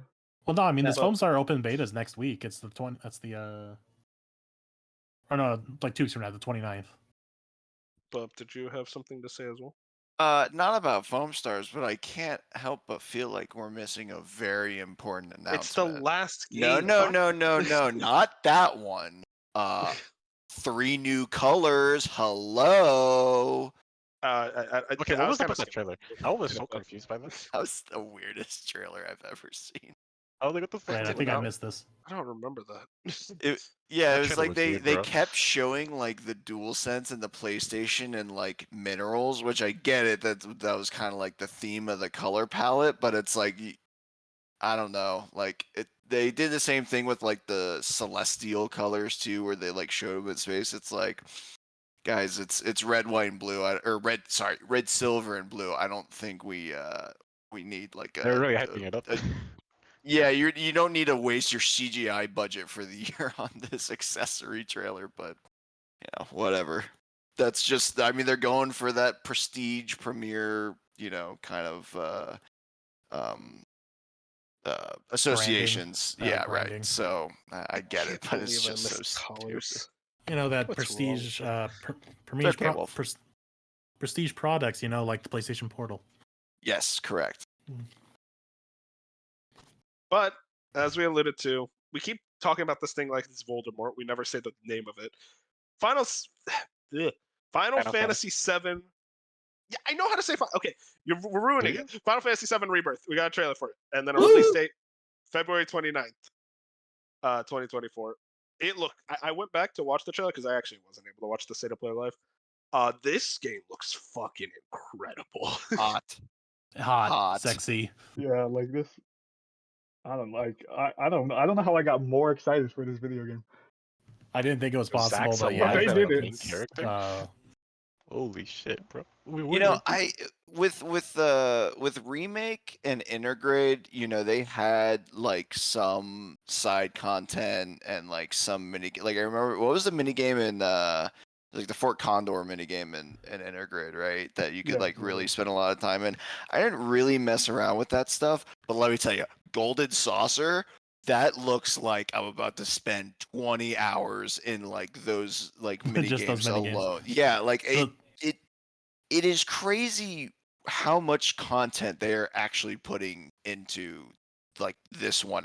It's going way beyond my expectations. It's curious to see because there was that tweet that said ready for like 100 hours worth of content. I'm curious. I'm guessing that's the story and like playing a good chunk of all these mini games and side quests. It's like that's crazy to think.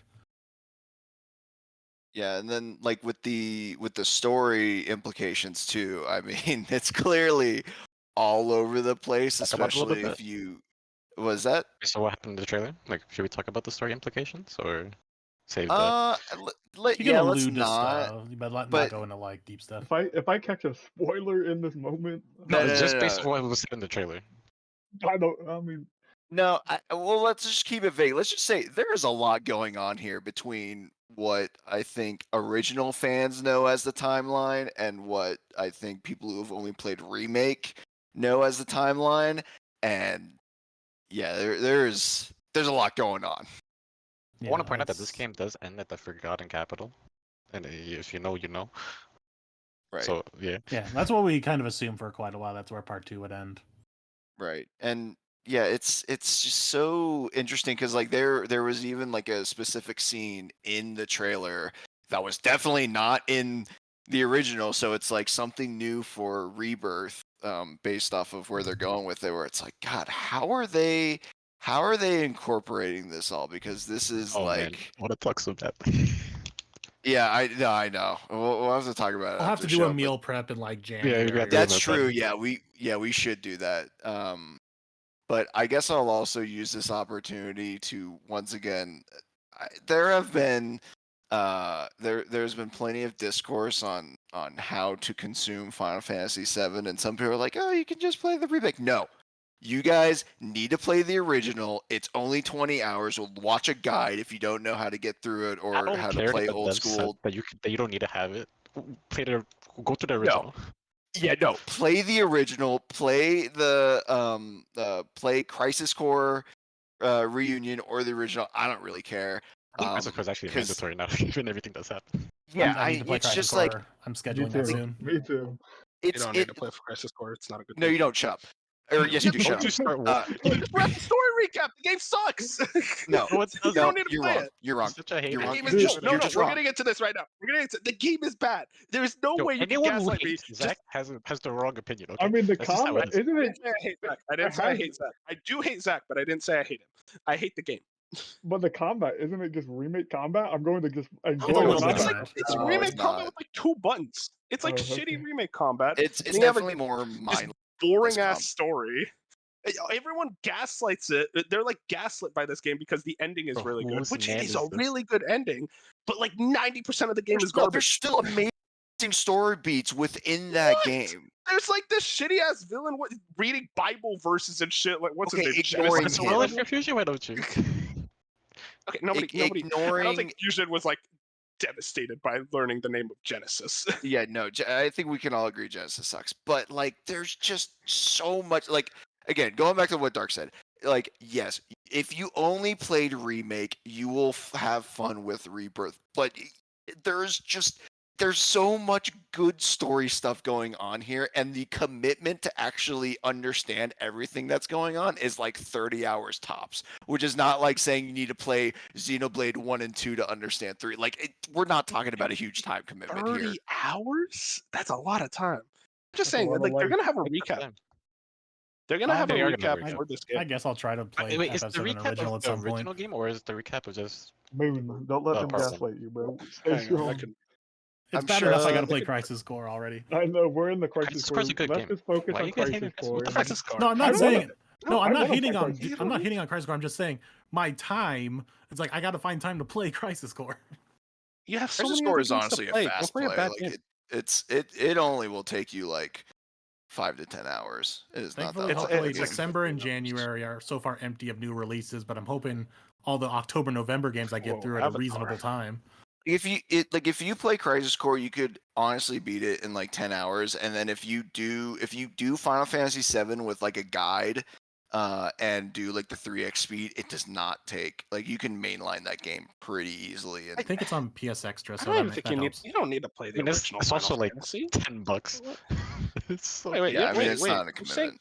Who's saying you need to play the original FF7? Just Me. play remake. us. No, No, you don't need No. to. I don't Yes, care you what the more- do. In what universe? It's a What the more remake. is You're like. playing. no, it's not. That's the whole Tomorrow's point. like- It's a It's a sequel. continuation of the story of FF7 remake. You can just go into the next game. Like, you don't need to go back and play the FF7 original remake's a janky ass continuation of the 1997 original. game. My God. Which, by the way, okay, pause. Final Fantasy VII still holds up like 20 something years not later. hold up. Yes, it Nah, man, absolutely To it. does. I went back to it. It does not. No, I played it for the first time in 2020. Yes, it does hold up. I'm kind of scared of those pixels. I'll be honest. Well, this is Fusion we're talking about. And he's scared of anything the- that's not 4K. The Yeah, The only oldest game thing Fusion played is Halo. So The only thing that doesn't hold up about Final Fantasy VII is using 3D characters on 2D like kind of surface area, so it's kind of weird to navigate sometimes. Just use a guide. It's not that big of a deal. You can't look at me Even in then, the the game's face pretty and say straightforward that if I pick up. dialogue is peak. You cannot tell me that dialogue is like 10 out of 10. The dialogue in the original FF7 Ain't nobody is said kinda that. Dialogue's Nobody fine, said but it like holds up. the story itself is really good. it just feels weird to say like, oh, you need to play the original FF7 and don't actually play it. Just skip to the story Welcome stuff. to Like, just Lamar and how he works. YouTube exists. just watch it on I YouTube. mean, There. yeah, you could do that too, I guess. that But works. That's Yeah. my only thing with this whole like player OG. Like, if you play or don't play, like if you're a new player, I feel like I'm not saying you guys are part of it, but I feel like there's this cult following about OG Fantasy VII, where like if you only play Remake, Crisis Core, and go into Rebirth, people are acting like you're not going to have a good time, or people will act like You're gonna have a good time. you're getting a lesser time than someone who played the OG, which might not You are. be the case. And if in my head. In my No. head, I could care less about the OG Final Fantasy VII because all I know Same. is Remake. So I'm basing my entire world, my universe, the characters off Remake. Which is going into Rebirth, I'm going to have a great time because that's the universe I only know. I don't know anything about Final Fantasy VII. I don't know. I don't I feel like Final Fantasy VII. I don't know about Bob. Here's You do not here's my understand thing, the here's more my his nonsense, bro. I am giving you fair warning. Don't Here's my trust his thing, life. You need to play the original. here's my thing. You say like FF7. I feel like people FF7 original fans who say you need to play FF7 to understand Remake are only No. saying that because they played original FF7. No, are no, only no, saying okay. that. You don't No. need to. No, I only played Remake and I enjoyed the story. I enjoyed I the understood ending. 99% of it, other than the Remake things then? I would learn in Crisis Core. Like it's not Yeah, like I don't even know there the was not 1%. because I'm telling you, okay. The thing is though, like with Remake, there is not like that's why I'm saying I'll reaffirm this. You don't need to, but you are heavily suggested that you should because what happened in Remake is pretty cut and dry, and like you guys do not understand where this is going. But it's like the people who read the books in Game of Thrones and knew where stuff was going, and like knew that shit was about to hit the fan, and we're gonna get that in this game. And I feel like there's gonna be a lot of things that people who played OG7 know and can appreciate and like, and you guys are gonna be like, what the fuck's going on? Like, why But is that's any my of this thing. happening? In the same No. vein, I'm excited that I don't know what's going to happen. You know what's going Yeah, to happen in Rebirth. I know absolutely nothing, and that makes me so excited. Well, that's Like, the I But thing. don't that's the know thing. what What's gonna We happen don't in know Rebirth. because way they more are What messing happened with the at the end of timeline. Remake. Like I we would have an literally- idea. We We're gonna know have to what agree to sh- disagree No. on this. Because here's the thing: 7 Remake was literally a faithful remake up until the ending. Like you can't deny me Yeah. there. Nah. Like it is Yeah, but pretty the much ending is no. so It is drastic. exact. No, it's not. No, it actually, is no, it's everything not. is the It's not. exact same. 7 Remake is literally the entirety of FF7. No, it's They not. just expanded upon No, a lot it's of this. not. No, it's Yes, not. it is. 2/3 They of that opened game up is the- completely.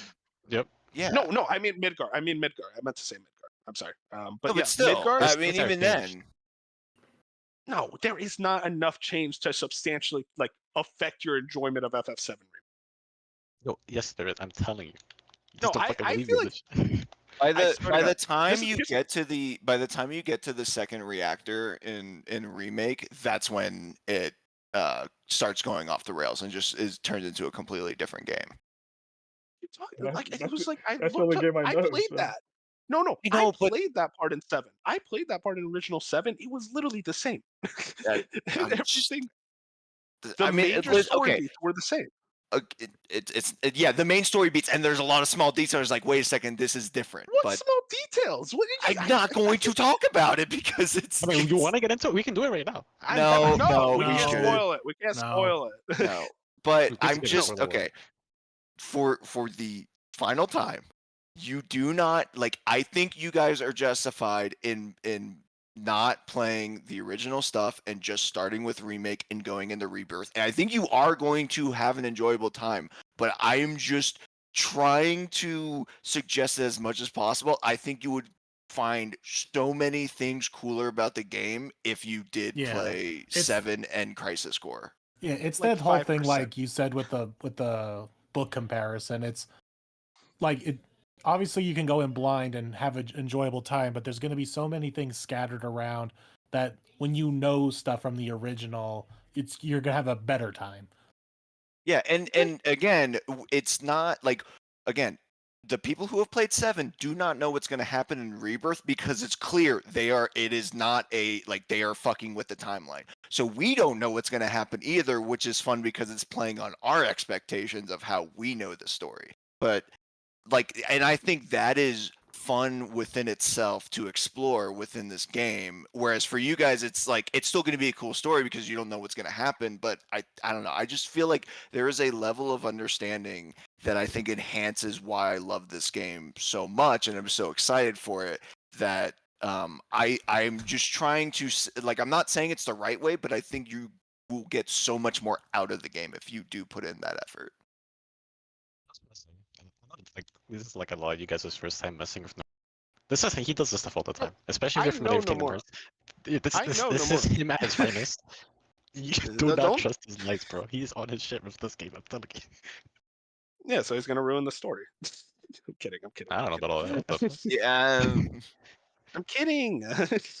No, but Um, there is a part of me where it's like, God, I hope this doesn't suck because the I mean, they go original in a story is territory really that's good. like. I bet you $20 what's gonna happen is that the people like me and Fusion who only played Remake are gonna really enjoy the game and the story and everything, and then the people who played the original are not gonna like it. That's how it Well, seems I like think the it's people gonna who like. played the original are gonna like it still. I think the people They're gonna like who it less. didn't, the people who like the original and don't like Remake are just mad it's not a 1-for-1 I was remake. gonna say, because I feel like right now the only people who don't like Remake are the OG. Like, this isn't Final Fantasy VII. This is bad. Like, Yeah, Yeah, correct. They and I think calling it Final Fantasy VII Remake was the absolute stupidest title of all time because it's not a remake; it is a sequel. So if you want to talk about that real quick, Nomura did come out and say that it's a double meaning, but he can't reveal the meaning of it yet. I mean, So, the meaning is pretty obvious if you played the game, Right. and you know what's going on.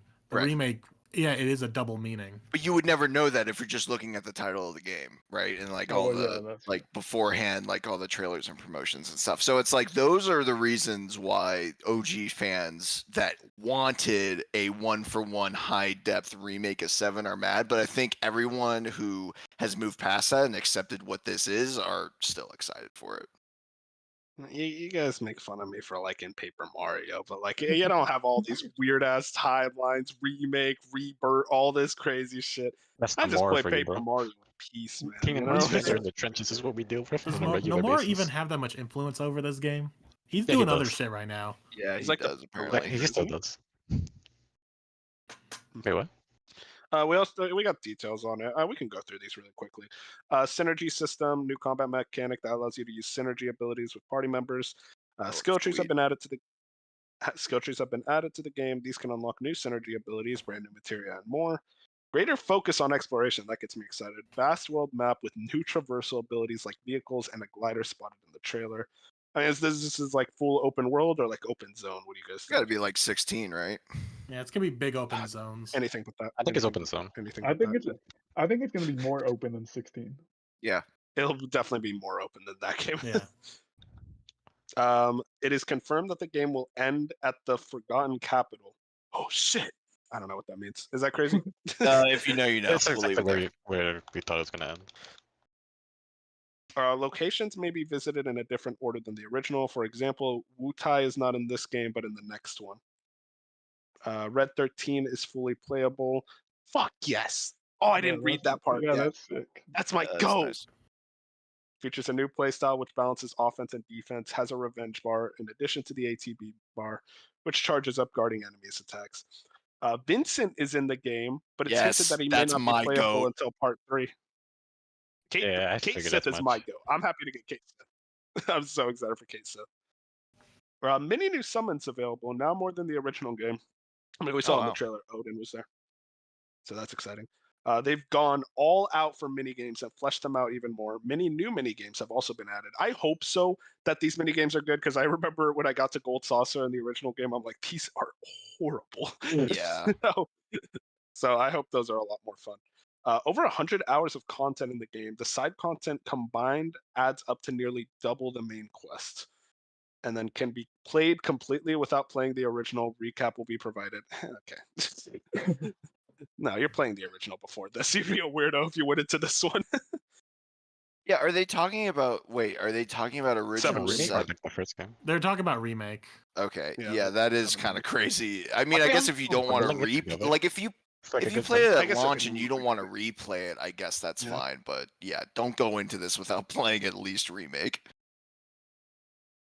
But yeah, that's pretty much everything in regards to Final Fantasy VII. Oh, And the also, sexy collector's Oh my edition. god, that looks so good. yeah, I'm still $350. It's so expensive. Sephiroth is so I will- sexy.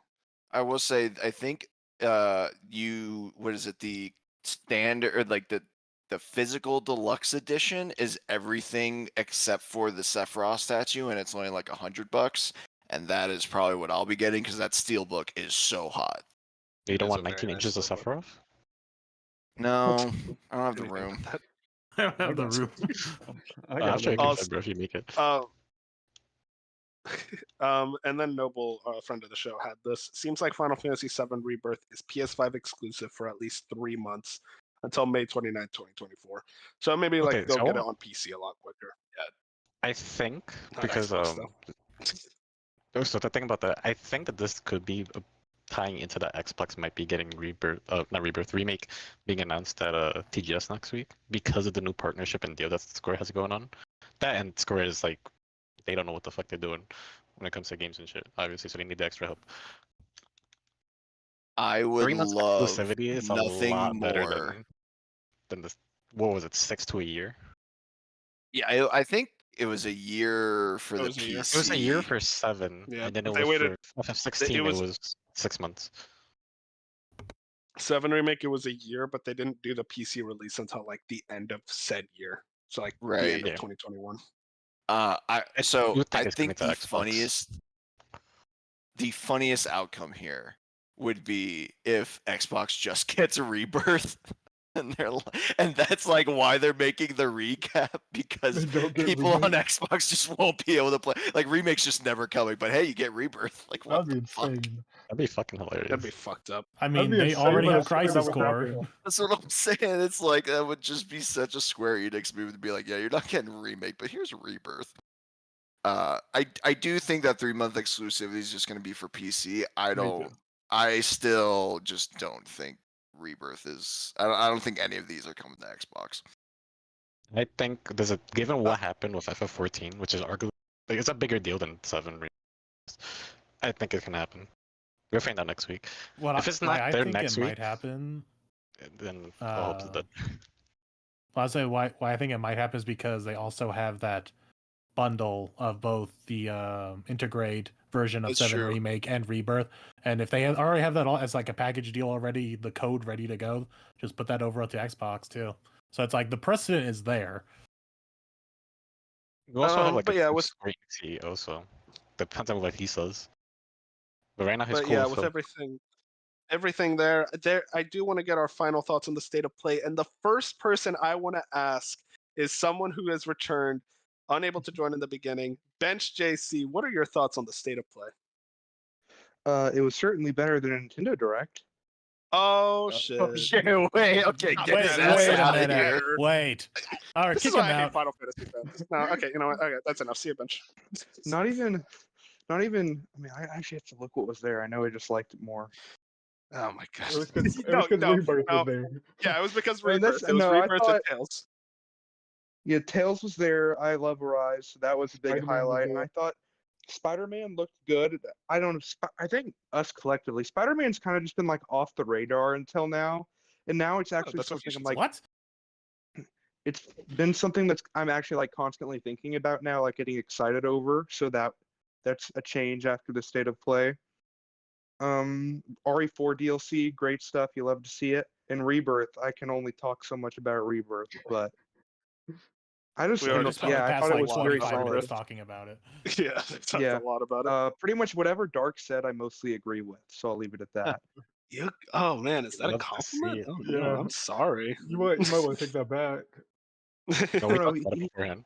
We Yeah, talked he about said it for like he said Final Fantasy sucks, and he said that it's That's the my worst life. franchise ever. I was like, damn, Dark, holy shit. I So I will guess you agree say, with him. Baby Steps looks ass. Okay, wait, hang on. Spit Like it. I don't kinda- get how you're we kinda excited. all That said game that. looked No, no, no. awful.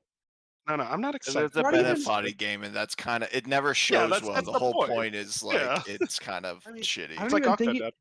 it's not even like the gameplay. I'll be honest, is uninteresting to me, but also like visually, like sure you can have Well, a yeah, game that visually, looks it's a not little gonna look the dated, but also like it just like the art style isn't there. It just doesn't look good. Even a bad looking game can have a good art style that can carry it. And this game just looks bad. A bad-looking game has a good art style. I'm trying to think how to work with that. Maybe we could work that into the thumbnail as a quote. But yeah, And yeah, and the direct was mid. that's Thank fair you, enough. Bench. You were the highest on the direct. What are you talking about? No, I said that sarcastically. Oh, okay.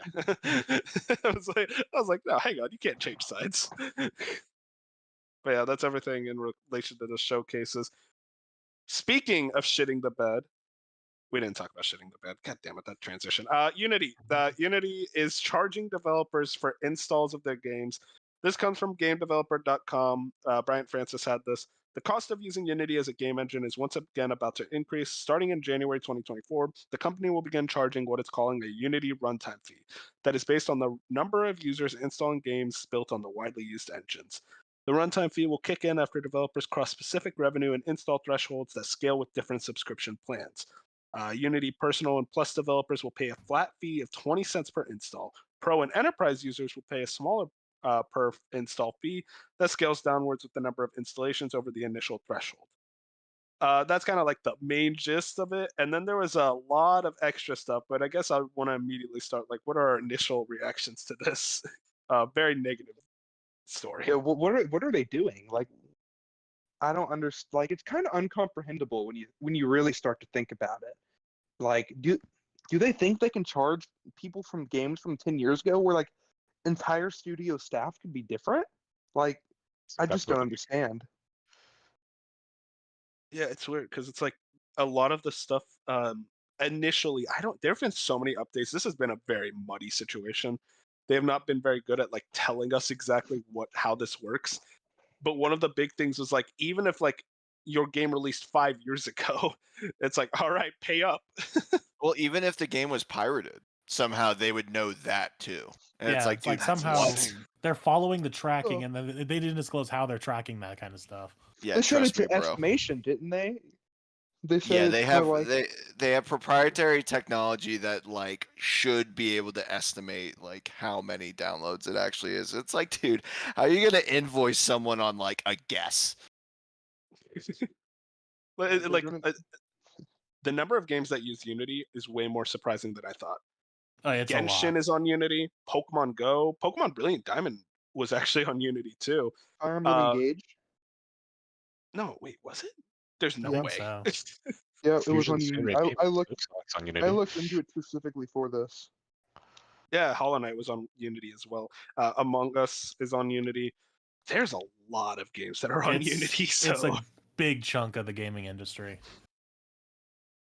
I mean, I don't know. There's a lot to go off of here. Unity did make a follow-up tweet about this. We want to acknowledge the confusion and frustration we heard after we announced our new runtime fee. We'd like to clarify your top questions of concern.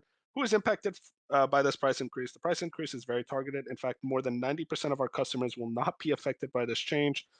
Fees on new install only. Once you meet the 2 install and revenue thresholds, you only pay the runtime fee on new installs after January 1st, 2024. It's not perpetual. You only pay once for an install, not an ongoing perpetual license royalty like a revenue share model. I don't know what any of that means, but sure. How we and then they said a lot of stuff, how we define and count installs. Reinstall charges, we are not going to charge a fee for reinstalls. Fraudulent install charges, we are not going to charge a fee for fraudulent installs. We will work directly with you on cases where frauds or botnets are suspected of malicious intent. Trials, partial play demos, and automation installs developed charges. We are not going to count these towards your install count. Early access games are not considered demos. Web and streaming games, we are not going to count web and streaming games towards your install count. And charity-related installs, the pricing change in install count will be applied to your charity bundle initiatives, or will not be applied to your charity bundles initiatives.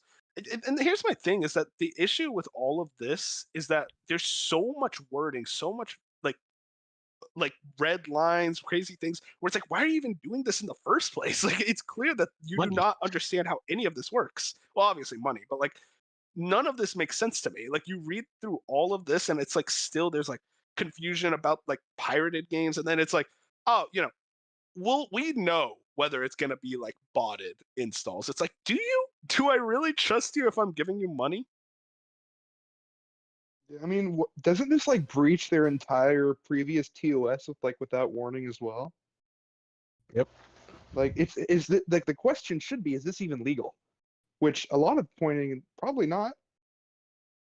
Oh, I also want to point out, real quick, community notes got Unity on this. Unity states that only 10% of their customers will be affected, making it sound less bad than it is. As of the Gaming Report 2022, Unity had 230K developers. That's around 23K developers affected by the change. Lots of studios have posted statements about moving engines.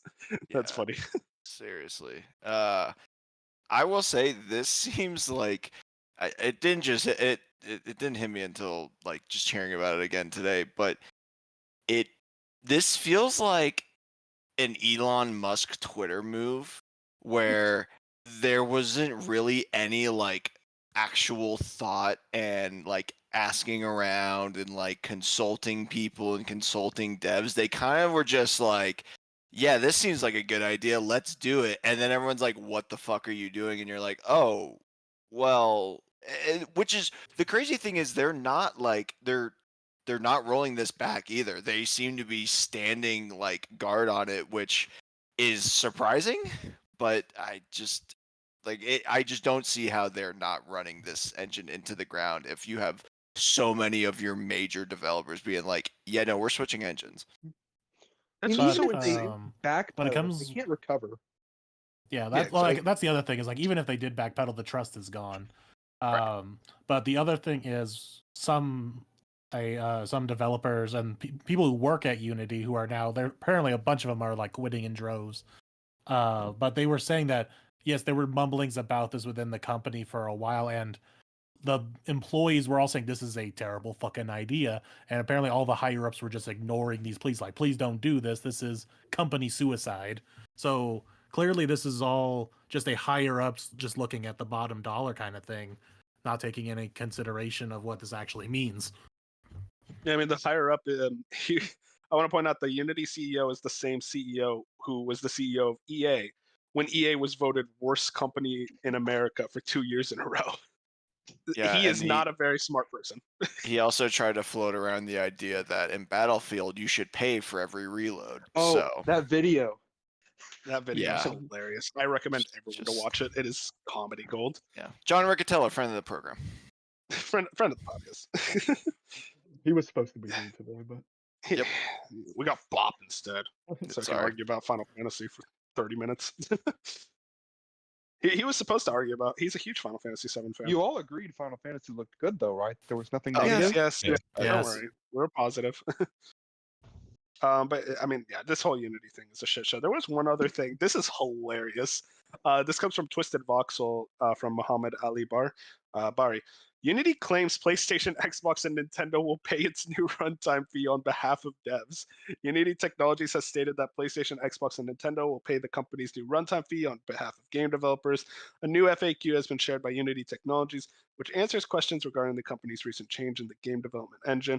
According to the FAQ, the Unity runtime fee will be charged to the entity that distributes the runtime, implying that digital store owners such as PlayStation, Xbox, and Nintendo will be liable to pay the company's new runtime fee on behalf of game developers who sell titles developed using the game engine.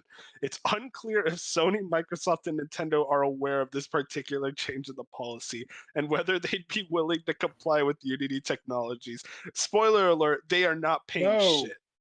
I They mean, are not this is a dime. Whatever crack This they're on, is- because there is no way in hell they're paying this. I mean, this is literally the we're gonna build a wall and Mexico's gonna pay for it energy. It's like, you sure about that? Have you talked to anybody about this? It's mean, funny. Devs Why would obviously they- didn't hear about this before they made the decision, so I assume the Unity 3 employees platform didn't know. holders didn't. Yeah. Unity so employees, like the small employees, said they were blindsided by the change. I want to point out This is just the Marvel Snap is also made by Unity, meaning that the mouse is involved in this, and they're going Yeah. against both the mouse and Nintendo. There's going to be so many Also- lawsuits and a lot of won lawsuits against Unity. I'll just say that right now. Wasn't this like, maybe I like missaw this somewhere, but didn't they like actually mull over this idea for like not a short amount of time? Yeah, Well, that's what I was just bet, saying but is big that company. they ran it by through some people in the company, and all of the employees said no, fuck no, and they just ignored him. They went with it. Did they get like a new management change or something? But this is such a drastic change. It's just like, where I did this don't come know. from? No, they've been struggling for a few years now, from what I've heard. Last year, they like increased their fees for like a subscription plan and whatnot, which was like okay, a little greedy, but also understandable. This is on a whole nother level. It's just an interesting thing. It feels like they want to go after the big companies that like utilize their engine. The Pokemon company with Pokemon Go. They want to go after Genshin Impact, MiHoYo. And I feel I hate to tell you, Unity, they're just gonna ignore you. They're not gonna pay the runtime fee. They're not gonna completely ignore you. You're just a speck of dust compared to them. It's just a fucking ridiculous change. I can't believe they actually went through with it, is really what I'm thinking. The fact they also just changed around, because that was like the big question originally was what about games like on Game Pass and whatnot, because Aggro Crab I think was the first one to bring this to light and said, hey, we have a game coming out that uses Unity coming next year on Game Pass, how is this going to work? And then that's when like these words of like, oh yeah, Microsoft and Sony and Nintendo are going to pay the fees for you No, guys they when you won't. put stuff, especially for like streaming games or like service games, and they're all like, haha, yeah, no, okay. Like I want to see. I am so nothing has gotten me more excited for like a press release than like seeing what PlayStation, Nintendo, and Microsoft's reactions are. I need to see with the wording of basically corporate speak of yeah, fuck that, we're not paying shit. But yeah, I wonder how moving this on. is gonna fix Silksong, because Silk Song. this I wanted to bring this up too because it is really weird that nothing was mentioned. But we had 2 showcases. This is probably like the last of like the major showcases where it would probably pop up, and we haven't heard anything. TGS. But that's one thing. I mean, will they appear at TGS? Nah, I don't wouldn't think be at TGS. I'm trying to have some copium here for Fusion. No, so I find it really weird that, but now on top of this, but this being built on top of the Unity engine is like, this game is having the worst luck. And I don't mean this as Yeah, an it's urge for unfortunate. Fusion or anything. I'll I'm pay the genuinely fees. saying like, I'll pay the fees. I will pay the fees if we deliver this video game. We I gotta will get this 2025. done for Fusion. Let's It's all looking pool good our right money now. together. We could get $100 together if we all pool together. That's all I'm Like, saying. I'll pay the You fees could- if they need it. You couldn't pay that studio as much money there is in the world for that game to be released before 2025. That's when it's coming out. 2024. Who invited him on halfway through? Moving on. But that's everything we want to say about Unity, right? Just they shit the bed. Corporate Yep. suicide.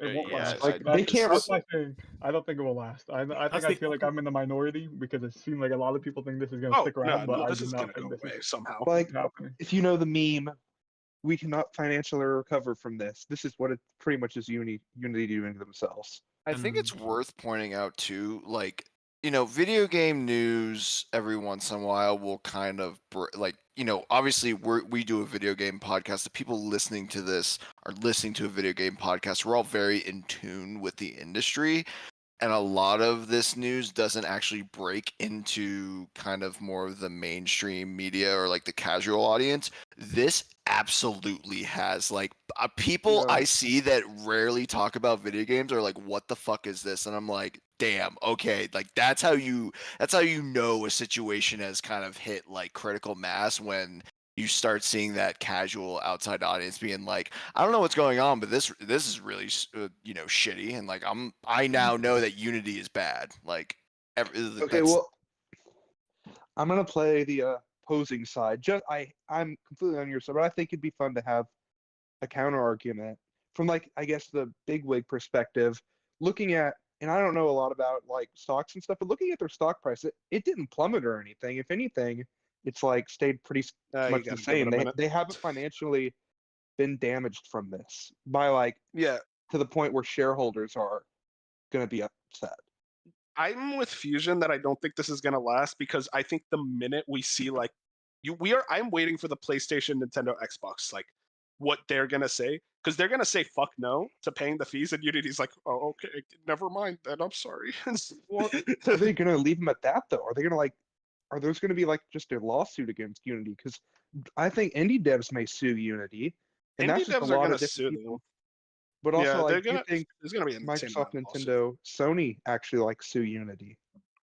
Uh, Because what they're I don't think doing they would shouldn't be legal, or it probably isn't.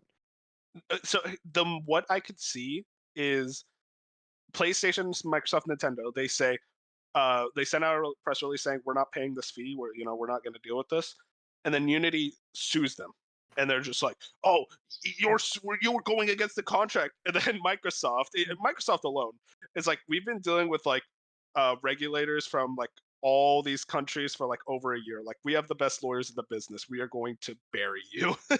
Like, they're gonna take that lawsuit and go like, yeah, sure, man, let's sue us, see what happens. Like they're Disney's just in the mix too. What do you think is gonna happen against Disney?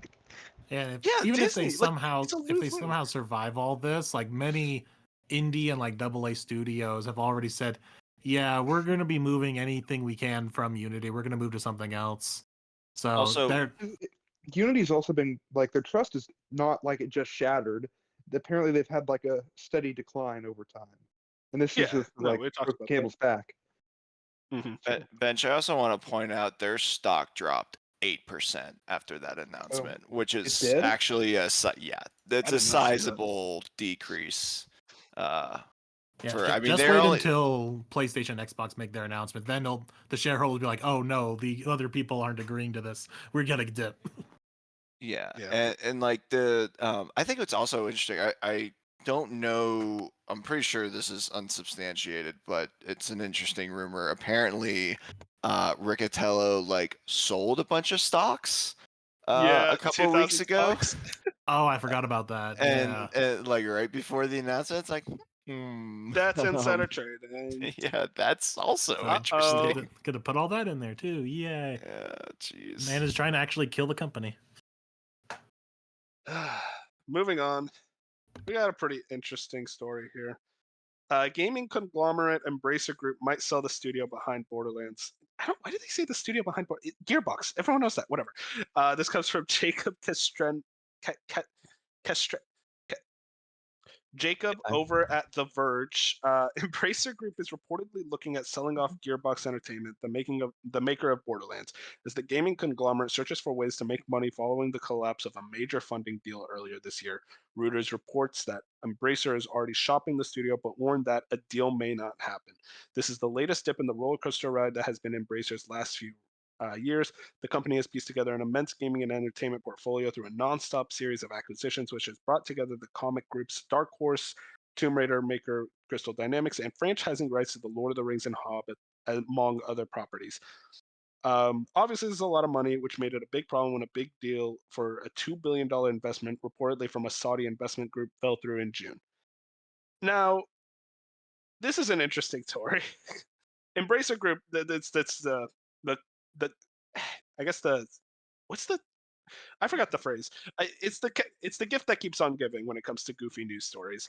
And Embracer Group is clearly not doing too well. And the fact that they're selling Gearbox, which is one of their biggest studios, is pretty wild, especially because they bought them pretty recently, the last few years. So that'd be a quick turnaround. This is just going to be one of the first of many articles we see like this. Just Embracer Group trying to replace studio name. So this is the roller coaster of Embracer. So, I mean, are they going to get Gearbox? Yeah. I'm forgetting you off. I don't think Gearbox no. even released a brand new game underneath them, like that started because everything that they had in like pre-production and like was already in the works was Wonderlands. They've never published a game. It was 2K is their partner through those. Oh. Well, because Embracer Group owns They bought them. Gearbox. I know, Yeah, but during that time, I don't think they had anything. The publisher of Borderlands was 2K, but I think Embracer still nothing gets started. Embracer still gets like money from that. Yeah, but I don't think they Sure, but were. I think what Bench's point is they were not bought long enough for a game to be That's what I'm fully mentioning. like They didn't really have developed anything. under. like these were the That's true. games that came out were signed deals before they were bought by Embracer. Yeah. So like they've done like nothing with Embracer, kind of. So, I mean, Not much to say there. I mean, it's just Embracer being shitting the bed again. It's definitely sad Move- because like with like Volition shutting down and now like getting rid of Embracer, it's just like, what was their plan? You know, like it They just didn't doesn't. have They a all plan. They started were with just Kotor buying Yeah. shit for the and sake of been buying shit. downhill since. Yeah, They don't so know anything about this. that- It's It's really ridiculous. unfortunate. It sucked because they were building all these like double A studios, double A IPs, really cool stuff. That Time Splitters game, I wonder if we'll even get it at this point because that's been in development for a while. Now I'm like, man, do I trust Embracer Group to release it? So I guess they did release Dead Island 2, so I can give them that. Kotor remake doesn't exist. So this is the Oh, sign that of the game's good dead. times. This is like the beginning. speaking of KOTOR remake, sure it's probably dead, but what does that mean for their like? They should sign some sort of deal with Sony for that. If that game just like vanishes, what is that? What happens there? Sony doesn't have a game. That's Well, the also game not just there. doesn't I mean, end, it's like, like they it's like can scale vanishes. bound with Xbox. I mean, it just disappears. If it's like an agreed upon thing, like they're not gonna like sue them over it. I don't think. I mean, there has to be some Yeah, man, these compensation companies there, you have think, it so right? that they can break contracts. It just costs money to do so. So Yeah. worst Unless case Jim scenario. Ryan's just in an angry mood and decides, you know what? No, we're suing you bastards. We wanted KOTOR remake. Sony's gonna announce that Insomniac's working on the KOTOR remake. Well, No, it'd hey, probably be hang better on, than don't do that. Hey, I'd be so excited. let them cook. Let them cook. Let them No. cook. Insomniac, one of the What do you best mean, no? studios currently Sonic's in the the best I don't want industry. why were you trying to get Kotor to be exclusive? Look, this sucks. No, that I it's mean, I'm really- saying we're saying well, before. it'd be Yeah, awesome. but that's if my it was point. It's like exclusive. it's already exclusive, and I was gonna say, Insomniac's yeah. the only one No, it's doing anything exclusive, for but it's dead in the Sony. water So now. They ain't doing nothing. So. No. Well, it's gonna be exclusive. Then have Insomniac do it. Like if it's gonna be exclusive. Oh, Well, yeah, just let yeah. Insomniac make all the games. They yeah, make Yeah, the this I guy- mean they basically are anyway. I swear to God, I thought Dark was trying to say like, oh, Insomniac can't do KOTOR. It's like, oh, they very No, that's much not can. what No, I'm They I can don't do think anything that's they put what their he was minds saying. to. Moving on, Okami Games had this. The iPhone 15 Pro will be able to run AAA games natively with hardware ray tracing. Resident Evil Village, late 2023. Resident Evil 4, late 2023. Death Stranding, late 2023. And Assassin's Creed Mirage, early 2024. I mean, I don't. We'll see when it comes out. That's pretty big claim to say, yeah, you can run these brand new AAA games that release this generation on a phone. Yeah, You know those jokes I I'm make not about how like buying Switch it. is gonna explode I'm with not the buying it. Batman trilogy? It's gonna be the same thing with the iPhone. You're gonna boot Resident Evil 4, it's gonna become a hand grenade. I It's don't gonna care. yeah, be, it's overheating. I think you can sell Your this head will be scorching. if it's on like a Apple Arcade subscription service. You're not gonna Yeah, like get. streaming. You're not. This isn't. No, this is native. But I'm saying your Apple Arcade, like you, with a subscription service, you get these games. You're not gonna have someone buy a $60 to $70 game on the App Store. That's just not This is gonna Apple happen. we're Oh, yeah, talking about. true. No. This is no. That's very much no. Bench has a point because like I don't know if you guys remember, but like remember when you were a kid playing those like playing on your phone and like you're playing on your iPhone and it's like a game was 99 cents. You're like, that is a lot of money. I It still was think like, that. See Cut the that rope is 99 $69.99. Yeah, exactly. Like And also, nice. keep in mind these are all like mature rated games, so it's Yeah, not kids like don't You kids don't are need to worry gonna be about playing kids. them. No, that's Yeah, not exactly. gonna change anything. And the actually. kids will be the target audience for console games on the phone. So like this is completely like canceling that out. So I don't Dude, know I what s- the target audience is for this. I mean, I will say, like, as a kid, I was blown away. I was like, GTA San Andreas on my iPhone? Like, I could not believe it. And then I played it. It's like, oh, never mind. I could Well, believe this. You were Because it ran 18 when you horribly. played a You know mature how rated game, tedious right? the Krauser fight in RE4 is gonna be in mobile, bro? Yeah, Wait, like Bench, what you saying? we're skipping the big topic. Wolf, you were the correct age playing GTA. Is that correct? You weren't breaking No, the rules. Nah, fuck that, dude. No. Every kid played GTA. Every kid ever played GTA. If you didn't play GTA as a kid, you're a liar. Okay, I don't care Okay. what it says. But getting back on track here, I think it is interesting noting that the diagram of what the control layout looks when you're playing the game. I'm starting to God, that's realize you're still only going to have your two thumbs. Like, there's no trigger or like How the there's no. hell do you play this? Yeah, right. That, like, because I'm thinking like I think Asus makes I think it's their ROG phone. Like they design it specifically so that you can have like shoulder buttons. They have a second charger and they have like a fan that'll make the phone stay cool when you're playing it. The iPhone's not doing any of this. They do not care, and sure. like they're giving you this like really bad control layout. None of this makes sense to me. Okay, to be fair, I think there's gonna be like it's recommended. Like I don't think they're gonna say like this is what they're probably gonna say in my opinion. Just get the Xbox like phone controller thing that they use for the cloud. Yeah. If you know what I'm Even talking like about, you'd be fine with that.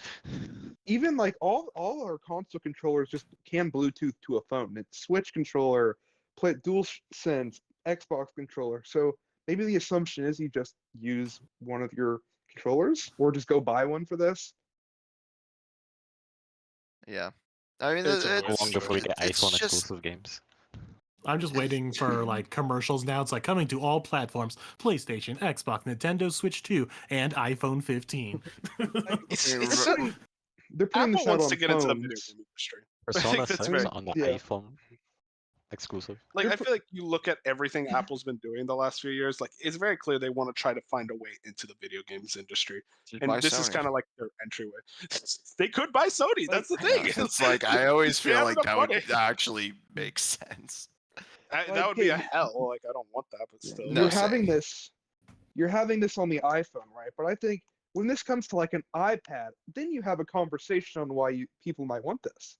Like I Right. think an iPad is an easier conversation than having it Yeah, but on your 6 to 7 inch phone.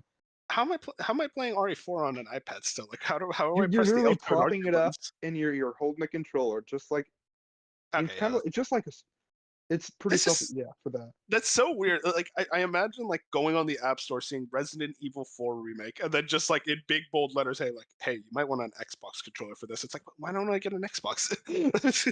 Like, this just seems like a lot of extra prep work just to play You know something what on that my means when you iPad watch or YouTube on iPhone. your phone now? They're gonna make it so that they can have like an annotation to go buy the game. Oh no, this Oh, is of gonna be course. so bad. That's what they were trying to do with Stadia, if you remember. They wanted you Yep. to have the annotation so you could play. If you were watching someone play Assassin's Creed Odyssey, you could buy Assassin's Creed Odyssey on Stadia. We know how that worked out. Who let Apple cook? I mean, the thing is, I do think it's impressive if it actually turns out well. I don't know. How do you make Mirage run on an iPhone? That's all I'm saying. Yeah. Moving on. Speaking of Mirage, actually, Fusion, I'm gonna need your help here. Tell me if this is cool stuff. Okami Games had this Assassin's Creed Mirage hands-on preview. Game will take 20 hours to beat for completion. What? Wait, hang on. Actually, wait, completionist? Well, Hang on, I'm gonna I have saw this game. some people say like between 20 and 30. 20 sounds like the low, but I would say like 25. For a completionist run. Damn, Yeah, that's it's actually going to be. You beat Yeah, the it's game in going to 10 be a hours? shorter game. Yeah, it's going. They were I not think the joking main about story that. will be like 12 hours long or something, which is what I want personally. Hey, that sounds great. Actually, hang on. I'm like reading this in real time. I'm going like, wait, hang on. I might want to grab this game. Missions, combat, story, and more all took direct inspiration from AC1. Stealth is back. That is so funny. That is such a funny sentence. Stealth is back in an Assassin's Creed Stealth game. is back, baby. Eagle vision, instant assassinations. A target's location will not always be marked on the map. Get info by helping people around town or scoping the area. Tools are crucial for stealth and combat. Throwing knives, smoke bombs. Assassinations can be completed in multiple ways or failed altogether. VGC compares one mission to Hitman Trilogy. I mean, Fusion, I know that gets you excited. Yeah, it does.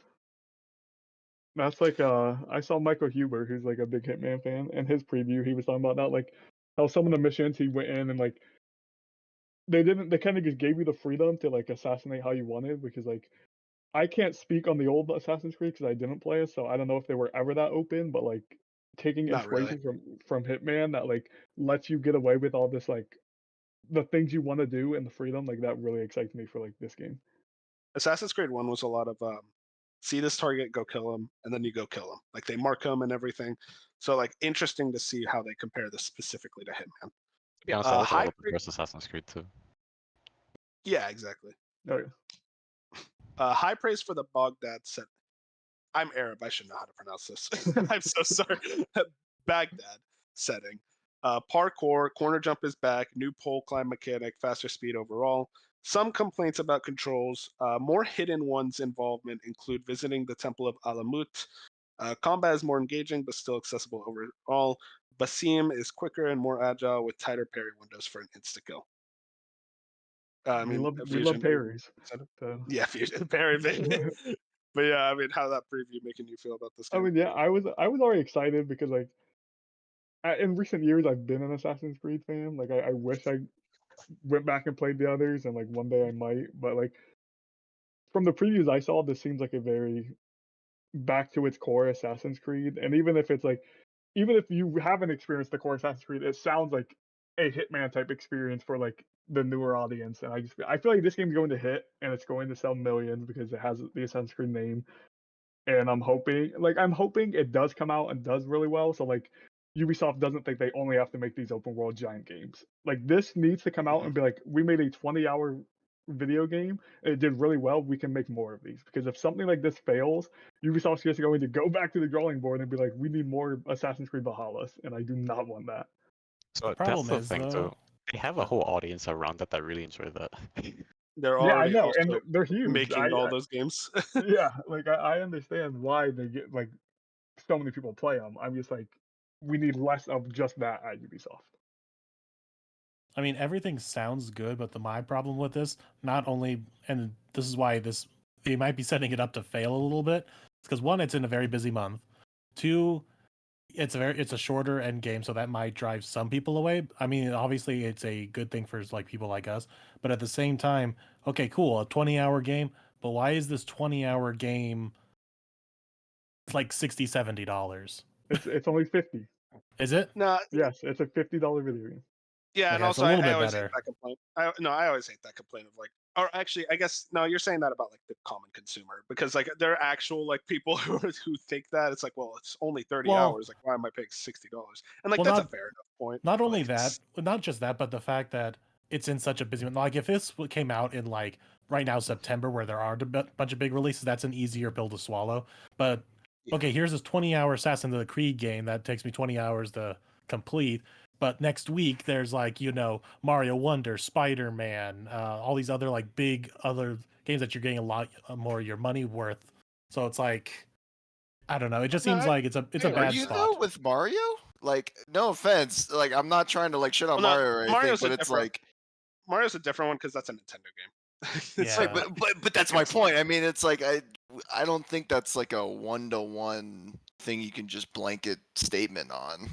I do agree that it's in a heavy month, but it's the first October game. Like this is like October 4th, I think now. Like there's True. still 2 to 3 weeks where there's like you're not getting hit super hard. Like Lords of the Fallen's like the closest thing. I don't think anyone here personally is getting Lords of the Fallen. I'm interested. whoa, but, hang like, on. That's a Black Friday pickup. okay, so like I Yeah, but think that's not when it's coming out. they Okay, yeah, pushed yeah, it up to like make it where I think there's going to be a 2 to 3 week window where this will be like the game on the news. Like they're going to. I mean, they did make that Assassin's Creed. smarter decision where they did bump it up a week, which was definitely smart. Very smart. I don't know if I'm in the Yeah. minority of this mindset, but it's just like every time I see like info about this game, it's like, oh yeah, we went back to like the older games. That's about it. Like, like okay, you're just gonna have. Which for some people, that's enough. But also, I was Yeah, saying, but like- like people have been asking for that for like 6-7 years. It at feels this like point. they just did that and nothing else. They're just like, okay, here's back to like the mediocre. No, I no, think- because like you well, look not at the mediocre, thing, but it's like like okay, very much freaking, like Assassin's Creed games. well, no, because it's also they very much took a lot of inspiration from Hitman, from what we can see. So like it's clear they're I mean, not they just already doing did beforehand. That's how the game was And originally. No, they They- didn't. Like, They have like the they old have games like came out the, From what you the new described, improved like I should parry system. They got like you would have to watch. I feel like a video preview would do better. Like if you watch Yeah. the Allies or like Game Informer or someone. I feel like there's more. There's more to it than just like we're going back. I think if anything they might be going back and perfecting the old. Exactly. already did I'm an with Assassin's Creed hater. You're I'm a perfecting hater of Umbrella. this franchise, and I'm over here hyping it up because it actually does look really good. And also, Full Arabic dub, baby. Oh, Let's that's the dub. go. That's the dub of the day. Are you gonna Yeah. play it in the full Arabic dub? Of course I am. Well, Not, if I play not it. me. But if I were to play it, then I would play it in full Arabic dub. Fusion's not, though. He hates No, Arabs. no. Okay. I'll I'm do it, kidding, but I'm I need kidding. subtitles on. I I just need say subtitles. I would Oh, do yeah, I it need like I subtitles too. never like I just rather like I love voice acting in games It's and I fair, just yeah. want to hear like what they're. I'm not gonna get the same enjoyment as like you would, which is it's Wait, do awesome. you You're not- gonna get enjoyment. Wait, hold on. Do you not play like Japanese games in Japanese? Do you I've do played like like the English? 4 Wait, you- Japanese games. I do Uh-oh. English. There's Uh-oh. nothing Wait, like. This sounds wait, like a- Bob, do you play all Japanese games in Japanese? I would say most of them. Yeah, No, just put I on don't think I've played a subtitles. single Oh one my in God. Japanese. Really? I mean, Because I think you. I think for a lot of them, the English voice acting's bad. Well, I guess Well, I like- haven't played. I've only played like huge Japanese games where the English voice acting's awesome. Like, We've had Yeah, this and usually the conversation in Japanese anime voice acting's community. better. This has been a conversation in the anime community for years. We're not going to bring this up. What? is It's a like rabbit sub hole not at dub, this point. right? I Yeah, mean, it's like for sub anime, versus- yes, sub is better, but Oh my god. games Ugh, it's just a please, feeling. anything Sub but is this Play the game of conversation. superior, though. There you go. Thing with this. Listen, sub anime is like the best way to No, watch. you don't need to bring We're this on up. This is a podcast. video game podcast. We're talking about Wrong cool podcast. things. Check out Slice of Anime next week. Next news story. Immortals of Aveum developer Ascendant Studio lays off half its staff. This comes from Justin Carter over at GameDeveloper.com. Half the staff of Ascendant Studios was laid off, according to a new Polygon report. Around 40 out of an alleged 80 to 100 people reportedly cut from the studio, whose debut title, Immortals of Aveum, released in late August. A former worker told the outlet that the cuts were due to the reportedly poor sales of Immortals, which was published by Electronic Arts. And with this, I'm actually going to add. Go ahead, Bench. I'm going to add what you were going to add. Jeff Grubb on his podcast said, Oh, That that wasn't these, what I was like- going to add. oh, well, on his podcast, Game Mess Decides, he said that these, like, their lowest projections, this, like, shattered even the lowest projections they had. for It this was game. bad. It sold badly. It If you look sold at the bad. Steam sales, oof. And also, I do want to point out, just to add this news story with it, EA reportedly ending support for Wild Hearts 7 months after launch, from Mike Straw over at Insider Gaming. EA is reportedly ending support for Wild Hearts just 7 months after the game's launch. The report came via a post in both the game's official Discord and on its subreddit from a moderator. What you think has happened to the game has unfortunately happened, the moderator said. In typical EA news, it seems like they did not want to sit on the game and give it the time and expected it to be most likely the next Monster Hunter. Seems like it didn't turn into the multi-million-dollar big hit they wanted and don't want to give the love to grow. So just in general, these are both EA original games, might I add. A title that always met quality and like games that sold really well for what they were. And now we have two major EA original flops in a row. Like, I don't know. You guys have like hope that the program will be able to stay, that EA will still give it the love it deserves? Or do you think like EA is going to start shifting away from this Say they got EA one more. originals? They They got got one one more. more. They're gonna try it. If that They doesn't got work, one more in them. No, I feel like they probably, I assume behind the scenes they have multiple EA originals still like in the works. So I feel like if like they get 3 or 4 more out the door and they're failing, then I would start to worry. It's definitely a weird, like, it's a weird spot because I don't think either of these are like, well, no, that's a lie. Immortals of Aveum is definitely a flop, but like Wild That's a Hearts flop. got good reviews and was like received well, but I just think like people who like Monster Hunter did not like adopt this game and still just go back and play Monster Hunter, and it released like a month after everyone else got Monster Hunter Rise, so no one was really like itching to play it and we're playing elsewhere. And then with Immortals of Aveum, I just feel like I like, not gonna lie, I think Forspoken like subconsciously just like tanked the perception of this game because I think It's there something was about this game. It looked Like, like it- Forspoken. yeah, like I like with the talking wristband and just like the like super flashy graphics, but like didn't really amount to anything, and just releasing when it did, I mean, it was set up to fail. They delayed I'm I'm gonna themselves be into honest. that When those release. trailers came out, My bad for cutting off, by the way. When those trailers No, came no, out, go I had ahead, go no ahead. idea what the hell was going on. No one did. I mean, And, it like, looked cool. I I heard think it's a if good this- game. but If still. this game came out last year or in 2021, I feel like it would have fared a lot better. But I think this is just the worst year ever to have a mid game.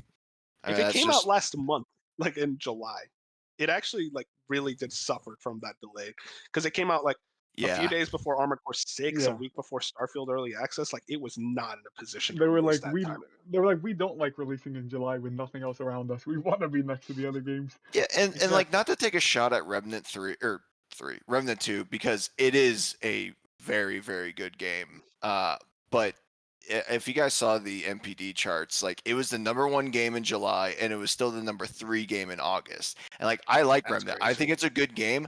I don't think it's that good. And for like Immortals surprising, yeah. easily could have hit the top 10 in July in August if Remnant is doing the #1 or in the #3 like back-to-back months. So yeah, it was awful timing.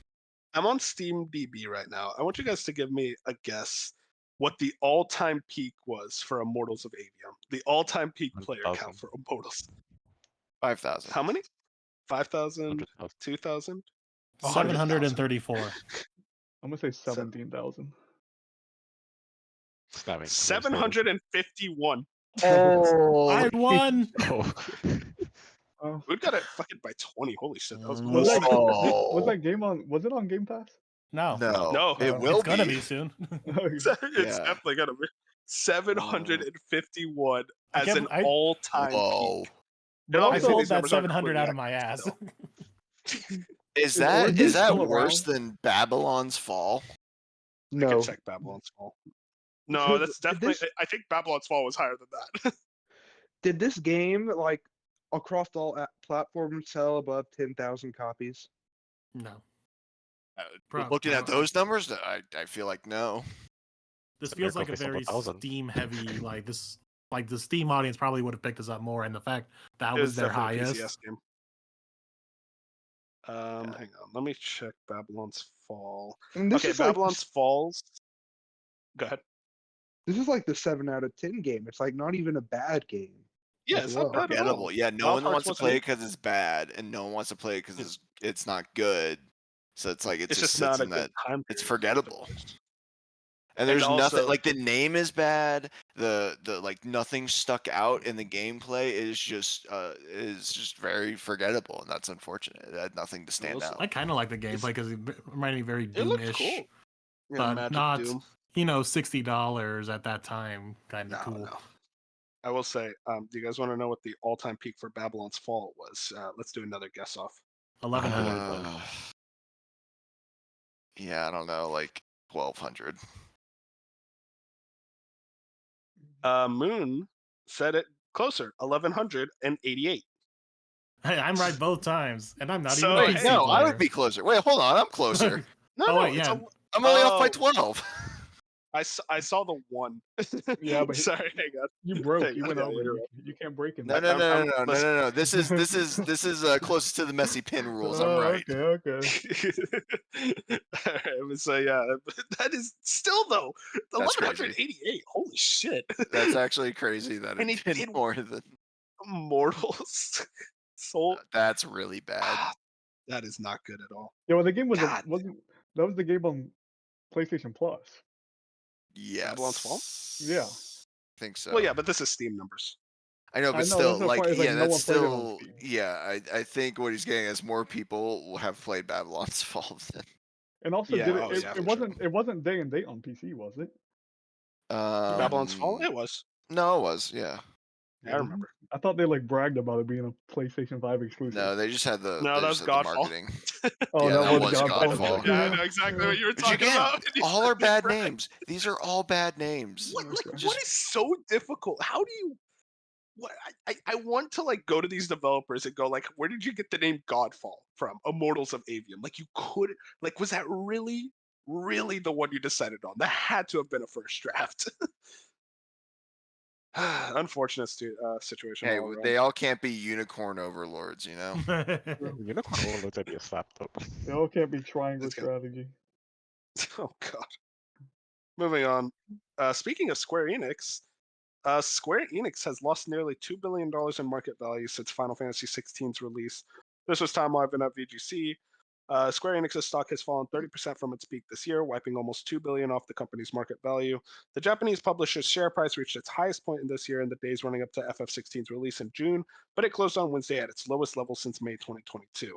The slump comes after the sales of the PS5 game reportedly failed to meet the high end of the company's expectations. Now, I did see a lot of like kind of misclarification on this news story. A lot of people attributed it like, oh, FF16 was the reason its share prices went down so low.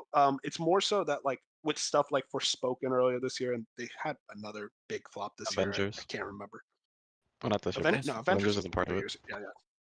But they had flops other than this, and or not. FF16 isn't a flop, but if FF16 wasn't the reason for the share price drop, is what I'm trying to say.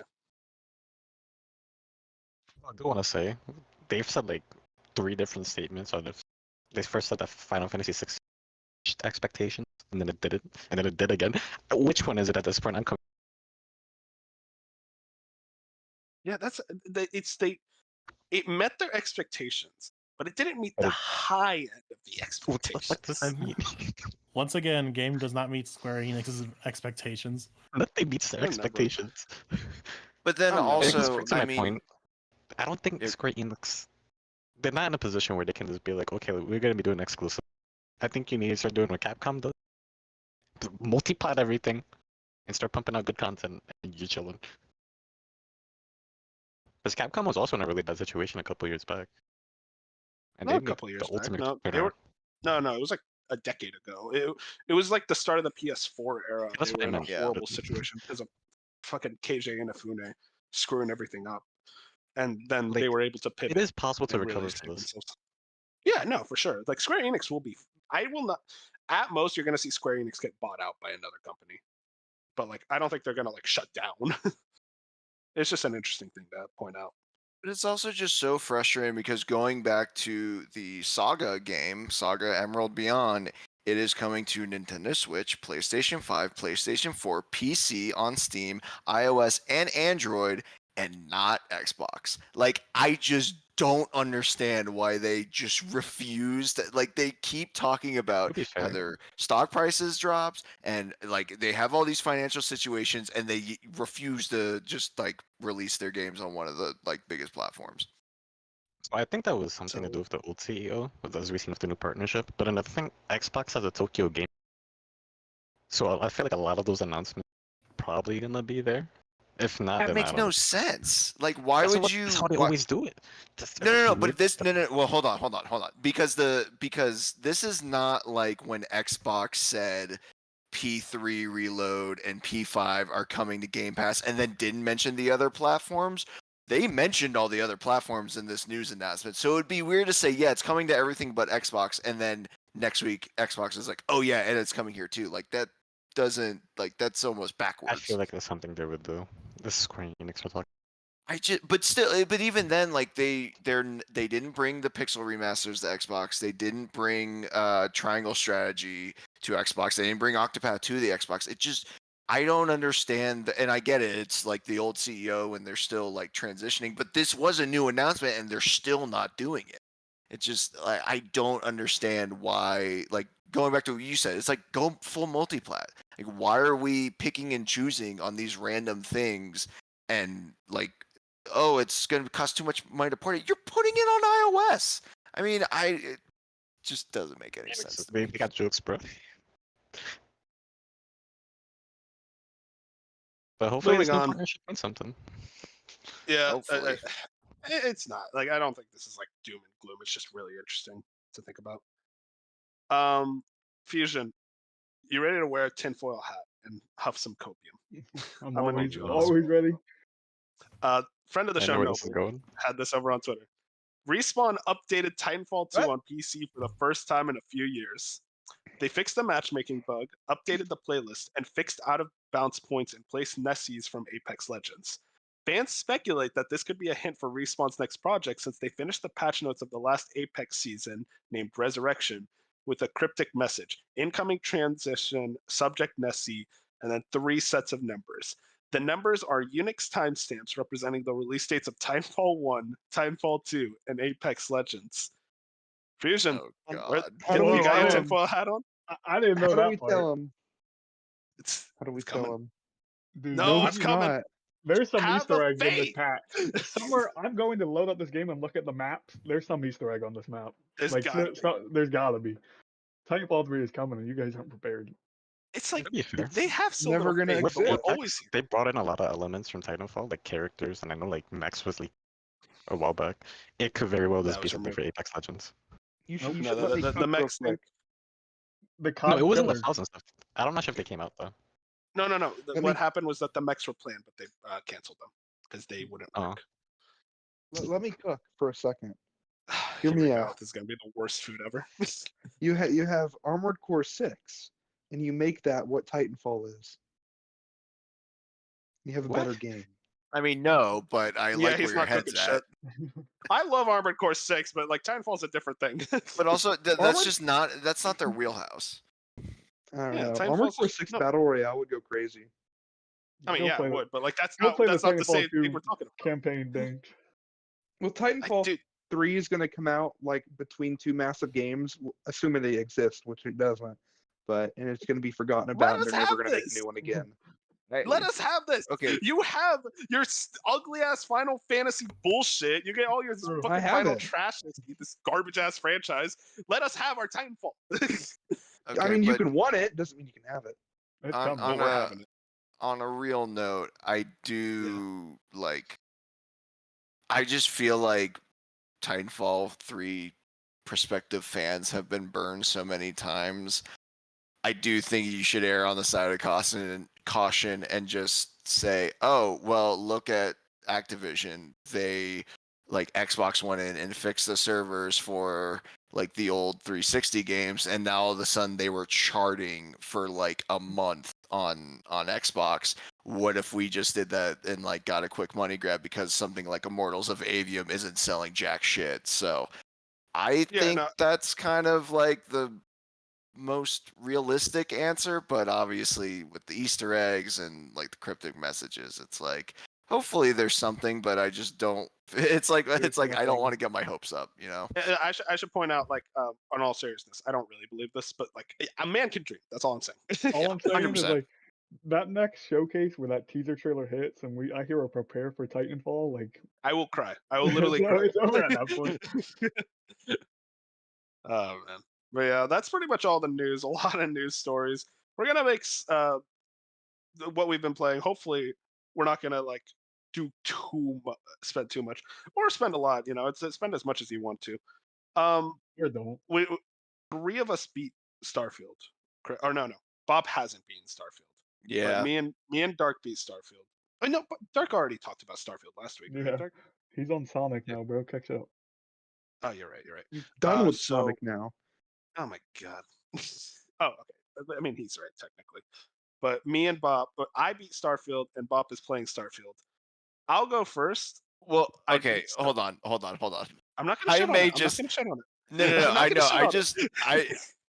I don't know if like I should like legitimately because I was telling I'm not Doug gonna before spoil the it. show. Okay, I'm super sensitive to it. I will So be extremely base level. Okay. I think the ending is very strong. I think the way they do New Game Plus, you knew about that, right? Yes. Okay. Yes. Okay. The way they do it thanks. is really interesting. Okay. I don't know if I'm in love with it personally, of how I wanted it done, but I think it's a cool idea. And the stories of like Greg Miller and how he handled New Game Plus, like I recommend listening to his podcast about it after you beat the game because it's actually a really cool story. I Okay. will say, after I beat the game and played it more like Mass Effect, I did enjoy the game a lot more. When I did all the faction quests, I did the main story. But overall, I am still disappointed in Starfield. It is not what I wanted from it. I did not get the exploration, that feeling of adventure that I got from Skyrim, like even in Fallout 4 or Fallout 3. I did not get that. What I got is really good writing, really cool and interesting quest lines, and fun combat. But I didn't get the game that I feel like I was promised. And I don't think Bethesda lied. I'm not going to say that they lied or anything, but I feel like what I personally was expecting out of this game is not what I got. And the fact that people are enjoying this game is completely fair. I completely understand why people are enjoying this game a lot. It's just personally, I don't expect this game to be in my top 10 of this year. And that really sucks because, like, going into it, I thought it was going to be in my top 3 for sure. So that's unfortunate. But overall, I'm more interested to hear what Bob thinks. Yeah, I mean, on the same hand, so I'm only about 20 hours in. I have done like the first, you get the first story related thing, not the artifact because we knew about that, but like the other thing you get throughout the story. I got the first one of those. Huh? I don't even know what you're talking about. Hang on, Hold wait. I'll just type it in chat. Yeah, type it in chat. Oh, yeah. Okay. Yeah. You just got that? Yes, so I only have one of those, and like that whole menu popped up, and then I have done one. I'm currently finishing up the Ryujin faction quest line, and that's the only with the like. last question.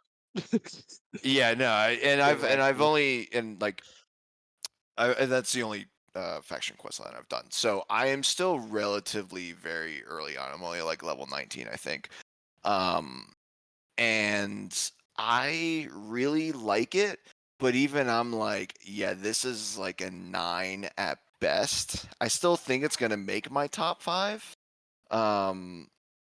And obviously I still need to play a lot more of it and hopefully it'll go higher. But I do think all the criticisms that have been levied at it are valid because like especially like the space exploration, like I have been going out of my way. Like the first thing, even though I knew I had to stay focused and like kind of like more or less, stay on the main path for a little while, I still 100% surveyed the solar system because I was like, dude, it's the solar system. It's like you gotta 100% that. That is so And interesting because, like, when I found out I couldn't really do much with the planets and like exploration, I just stopped caring. It was so depressing. So you got to remember though. So I forget where everyone stands on this show about it, but I am the Mass Effect 1 defender. I think Mass Effect 1 is better than Mass Effect 2. And yeah, so yeah, listen, we're not getting into that right now, but I'm just 3 is the best. I am just I never actually got the 3. I actually think that's a worse take. It's saying 3 is. Yeah, I do think it's a worse take, but based on what I've heard. But anyways, but my point there being is my favorite part about Mass Effect 1 was taking that janky ass Mako out to all the planets and knowing there's only like one outpost and there's maybe another one 50 miles away and it takes you 30 minutes, like put on a podcast or like zone out or whatever and just like go over there. And so I really like the exploration in that regard. But at the same time, they make it so easy for you to miss it. And they make it so easy for you to not engage in like space combat. And they make it so easy for you to like, I don't know, it really doesn't feel like other Bethesda games. And that's totally valid. And I think people who are coming at it from that perspective have a right to be disappointed or mad or whatever, but what is here is still a very good game. And and I was telling this to Dark earlier, the Ryujin questline I think is better and feels more like Cyberpunk than 90% of Cyberpunk did. I mean, that is such a sick quest line that like there is deceit, there is political like puppeteering, like there's like really good stealth, there's really good espionage, like there's a lot going on there, and I'm like, how the hell did this game do better than Cyberpunk? That's actually crazy to me. So I do like I am so excited to get more into this game, but for right now, I think it's like I like it. I'm not to the point where I love it, but I do really like it. It's interesting. If you like Ryujin that much, then like the other quest lines are gonna like kill you with how much better they. Because I think Ryujin is easily the worst one. I did Really? not Okay, really well like that's that. exciting then, because I Yeah. really liked Ryujin's questline. Yeah, I agree. Do Ryujin is the the worst one. actually? Do you know what the factions are called? Because I don't want to say it. And I not want know to like get what UC, Crimson Fleet. I Crimson think Fleet. there's That's the best one. okay. Crimson Crimson Fleet is Fleet's easily broken. the best faction. It is so Okay, freaking good. bet. Like the whole like ending decision is actually really fucking cool. Like I just in general, like Crimson Fleet is awesome. And Alright, it's like I want more of that. sure. and and also just more exploration. Like it's interesting. I was expecting like us to be much more like I thought you were gonna come in here like say, dude, it's the greatest game ever made. This game changed my life. But like to hear like kind of your thoughts on it so far is kind of interesting because like almost I think we're actually pretty close in alignment to how we feel. But I was much more disappointed in the aspects that Starfield was missing. And you're kind of like I guess like I don't want to put words in your mouth, but like you're vibing along and enjoying what there Well, is to the be- game. because like at the same time, like even though I can fast travel through the menus, I am going out of my way to launch from every launch pad and go to space and like kind of fly around before I then travel again. Even though it's so unintuitive and like it makes the gameplay longer, like that is where I am still getting some like gameplay moments, and I don't begrudge anyone for not doing it that way and just skipping over it because it is so easy. And I also know that like I am still very early on, and everyone says this game starts slow, and it starts slow for a while, and it really doesn't For pick up until 12 you. hours. Yeah, right. And it's It like is I'm only insane at to me that 20, it's and I there. wasted a lot of that exploring. So it's like I know, like I guess I am still prepared to it to pop off more. So if that doesn't happen for me, then I think I'll hit your kind of my mood where it's like, yeah, no, this is a disappointment. But I am still holding out hope that it's going to lock me in a little bit more the more I play it. I think you, because I give it an 8. I think maybe you sit around the same spot. I don't know how Right you now it's a feel 9 about that. for me, but Okay, yeah. I could It could if change. it doesn't pop off, I could see it going down to an 8. I Interesting. feel like Okay. that's like beaten everything with the game for the most part, besides like a few quest lines. I feel like an 8 is like the perfect spot for it. I feel like anything less is like you're being biased, and anything you're being biased. It's a really weird situation to think of. I don't know. I think I saw like the 7s from like I read Dan Stapleton's review. I completely disagree with most of what GameSpot said with their 7. But Dan Stapleton at IGN, I read his review. I think a lot of it is fair, but also it almost felt like I don't know if the review reflects a 7. Yeah, Like You know what the it's that problem is is too? my It's same exact numbers. thing. Number scaling is another issue, but that's a different. yeah, that number yeah, that's a topic. All right. But no, it's an interesting detail with because like I think Dan Stapleton is like a great reviewer. I'm always a fan of his reviews. I read him every time. But like it was one of those things. It's like I feel like he was restricted by the number score in this regard, where it's like I I almost think he wanted to give it an 8, but he's also like but like I said enough negatives to where it's a 7. It's like I don't know, like just that whole Yeah, thing is weird. I think, and he's one of the people where it's like, obviously he's entitled to his own opinion, and I did like his review, but I do feel like he was grading it against a Bethesda specific curve for the number scale, and that's why I went down to a 7. Yeah, Bethesda's curve's definitely gonna screw everything up. Yeah, and it's like I don't think like in any world this is like a 7 based on its like what it's still doing. Like I don't see how anyone can give it lower than a 7, but whatever. There's enough there. I will say the discourse for this game is so tiring. Like the Yep, it's insufferable. 100%. If this game wasn't an Xbox exclusive, you would not get nearly the amount of discourse. It Well, is kind yeah, of ridiculous. yeah, And between even not from Xbox, fans.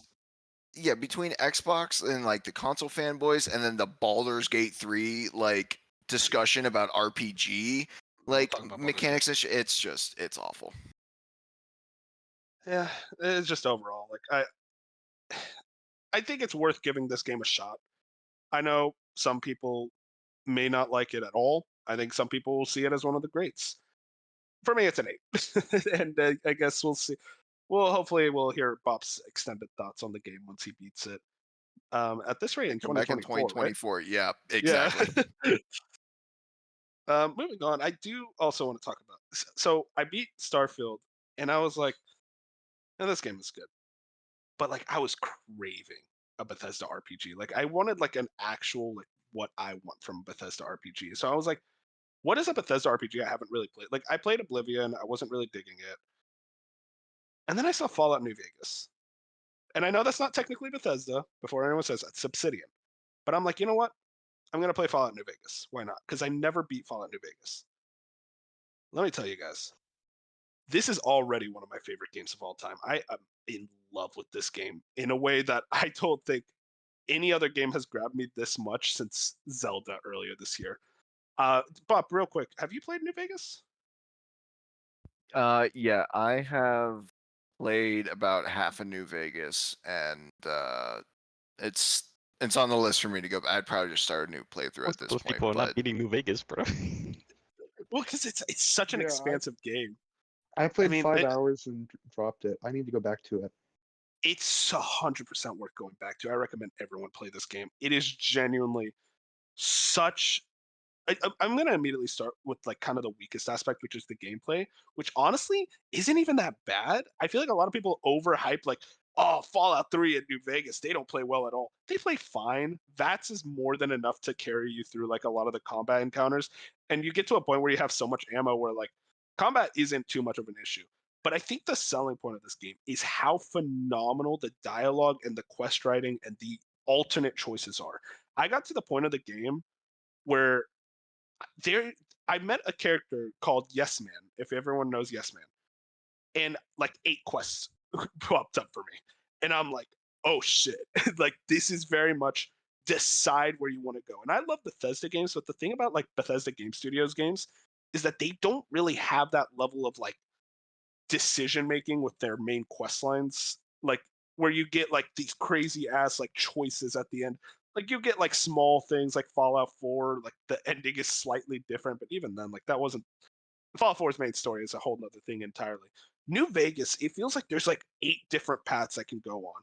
And I think one of my biggest so earlier today I was playing this game, and the moment I really saw like the magic of this game was I met Caesar of Caesar's Legion, and he was talking to me. And Caesar is a character who is very much believes in autocracy. He is very much a imperialist. He believes in like the Julius Caesar of old, and he's a fascist in a lot of ways. And the thing is, I feel like a lot of like storytellers would point him. It's like, oh, he's just like comically evil, not really give him a personality, motive, or any interest behind his actions. When you talk to Caesar in this game, it is genuinely some of the best dialogue I've ever seen in an RPG, where he is talking about democracy, autocracy, these government styles, all this like fascinating lore about like just politics and the world as a whole and his viewpoint on the world, why he views the world the way he does.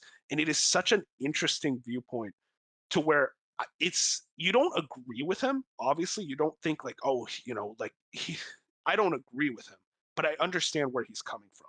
And that whole conversation, I was sitting there like every single piece of dialogue, letting play it out. The voice acting in this game is really freaking good too. Like for a 2010 game, the voice acting holds up really well. It's one of those things where it's like I can't believe this game was just sitting in my backlog for as long as it has.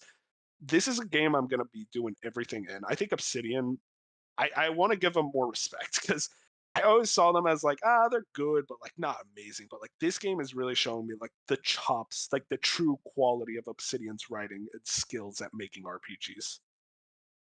do you not feel that way about Outer Worlds? I didn't like Outer Worlds. I liked Outer Worlds. It was good enough, but it was like a 7. I don't know. I Because wasn't like like, in love with it. Right. I just because I always I think agree, to be back honest. to the original the was it Green something, the first place you land and do like a major quest line for in Outer Worlds, where it's like you have the evil corporation and on the surface level you're like, of course I'm not going to side with them. I want to side with the people. And then you learn more about like the other faction, which is like the people like growing their farm, like the old lady or whatever, and you like learn more about her and you're like, wait a second, both of these options suck. How the hell am I supposed to choose between these two? And It's Yeah, it's interesting because like I understand what you're viewing for. I think what really got me with Outer Worlds, the world itself, like the universe that they built out, just wasn't as interesting to me. Like I feel like Fallout Oh, is almost like overpowered with how interesting that world is, Sure. and like I really I like. love the lore. I love the lore in Fallout so much, and just I think Obsidian is just like so gifted at utilizing this universe of Fallout. And it's like, come on, just let them make a new Fallout game, guys. Come on.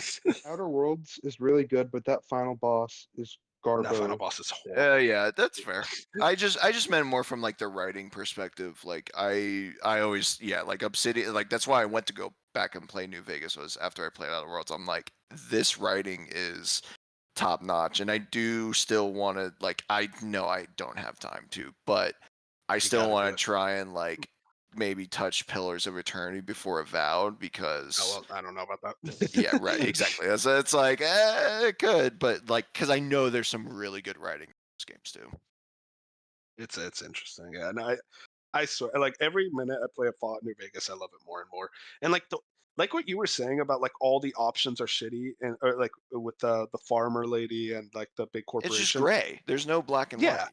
that's what I love so much right now, where it's like I am deciding between Mr. House, the NCR, and Caesar's Legion. Right. None of those are really good Right. options. Yeah. And Yeah. it's Yeah. like I am deciding the fate of the Mojave Wasteland with these three extremely corrupt powers. And like learning the history of these organizations, like every character I see, it's like, tell me about the history of the NCR. I'm like, yo, let's listen. Like, I'm gonna grab some popcorn. I want to know. Like, it's just that lore is so expansive, and this is how far it's gone me. I'm like, man, maybe I should check out Fallout 1 and 2. Like maybe it's worth going back to those games. Like I know they're like old PC RPGs and like, maybe it would be a tough sell, but like God, I New Vegas, like it's weird.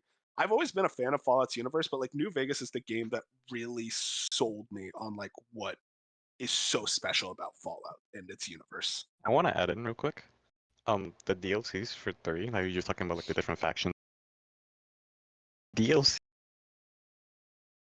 for New Vegas, they're so well written, and add even more factions, more insane shit Yeah. like that. I bought You the probably fall in love with DLCs it. already. Yeah, Yeah, I bought you're all the gonna love DLCs. them. I'm doing them.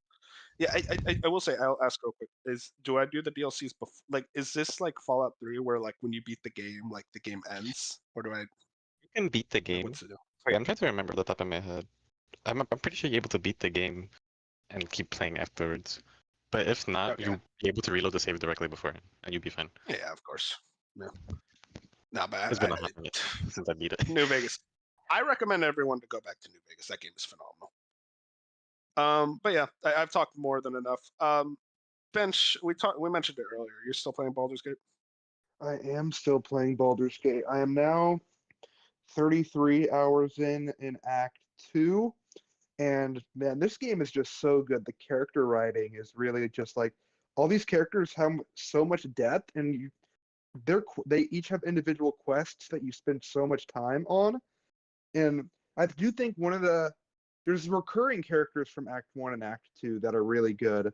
Where like I don't know, it's hard to describe, but like a game gets its hooks in me and it has its hooks in me, but I still need to like force myself to play it, if that makes any sense. It's still one of the best games I've played this year. It's just not like, oh, I need to like play this right now where I'm wasting time when I could be playing it. I don't know if you can understand You're like that. letting it like. I guess a better way to say Maybe a it is like. slow burn. No, no. I guess a better way to say it is like you're kind of like savoring it. Yeah, I'm really and I'm savoring it a bit too much because I kind of need to finish it, and I'm still in Act You 2, and don't need to apparently Act finish it. 3 is the longest. So I Well, mean, there's a lot of things I need to play. you don't need to finish it. Like you could just like put it down for now and play other games. Nah, I put Starfield down. I'm not putting another game down. So, I still can't believe you put Starfield down. That was still the funniest thing ever.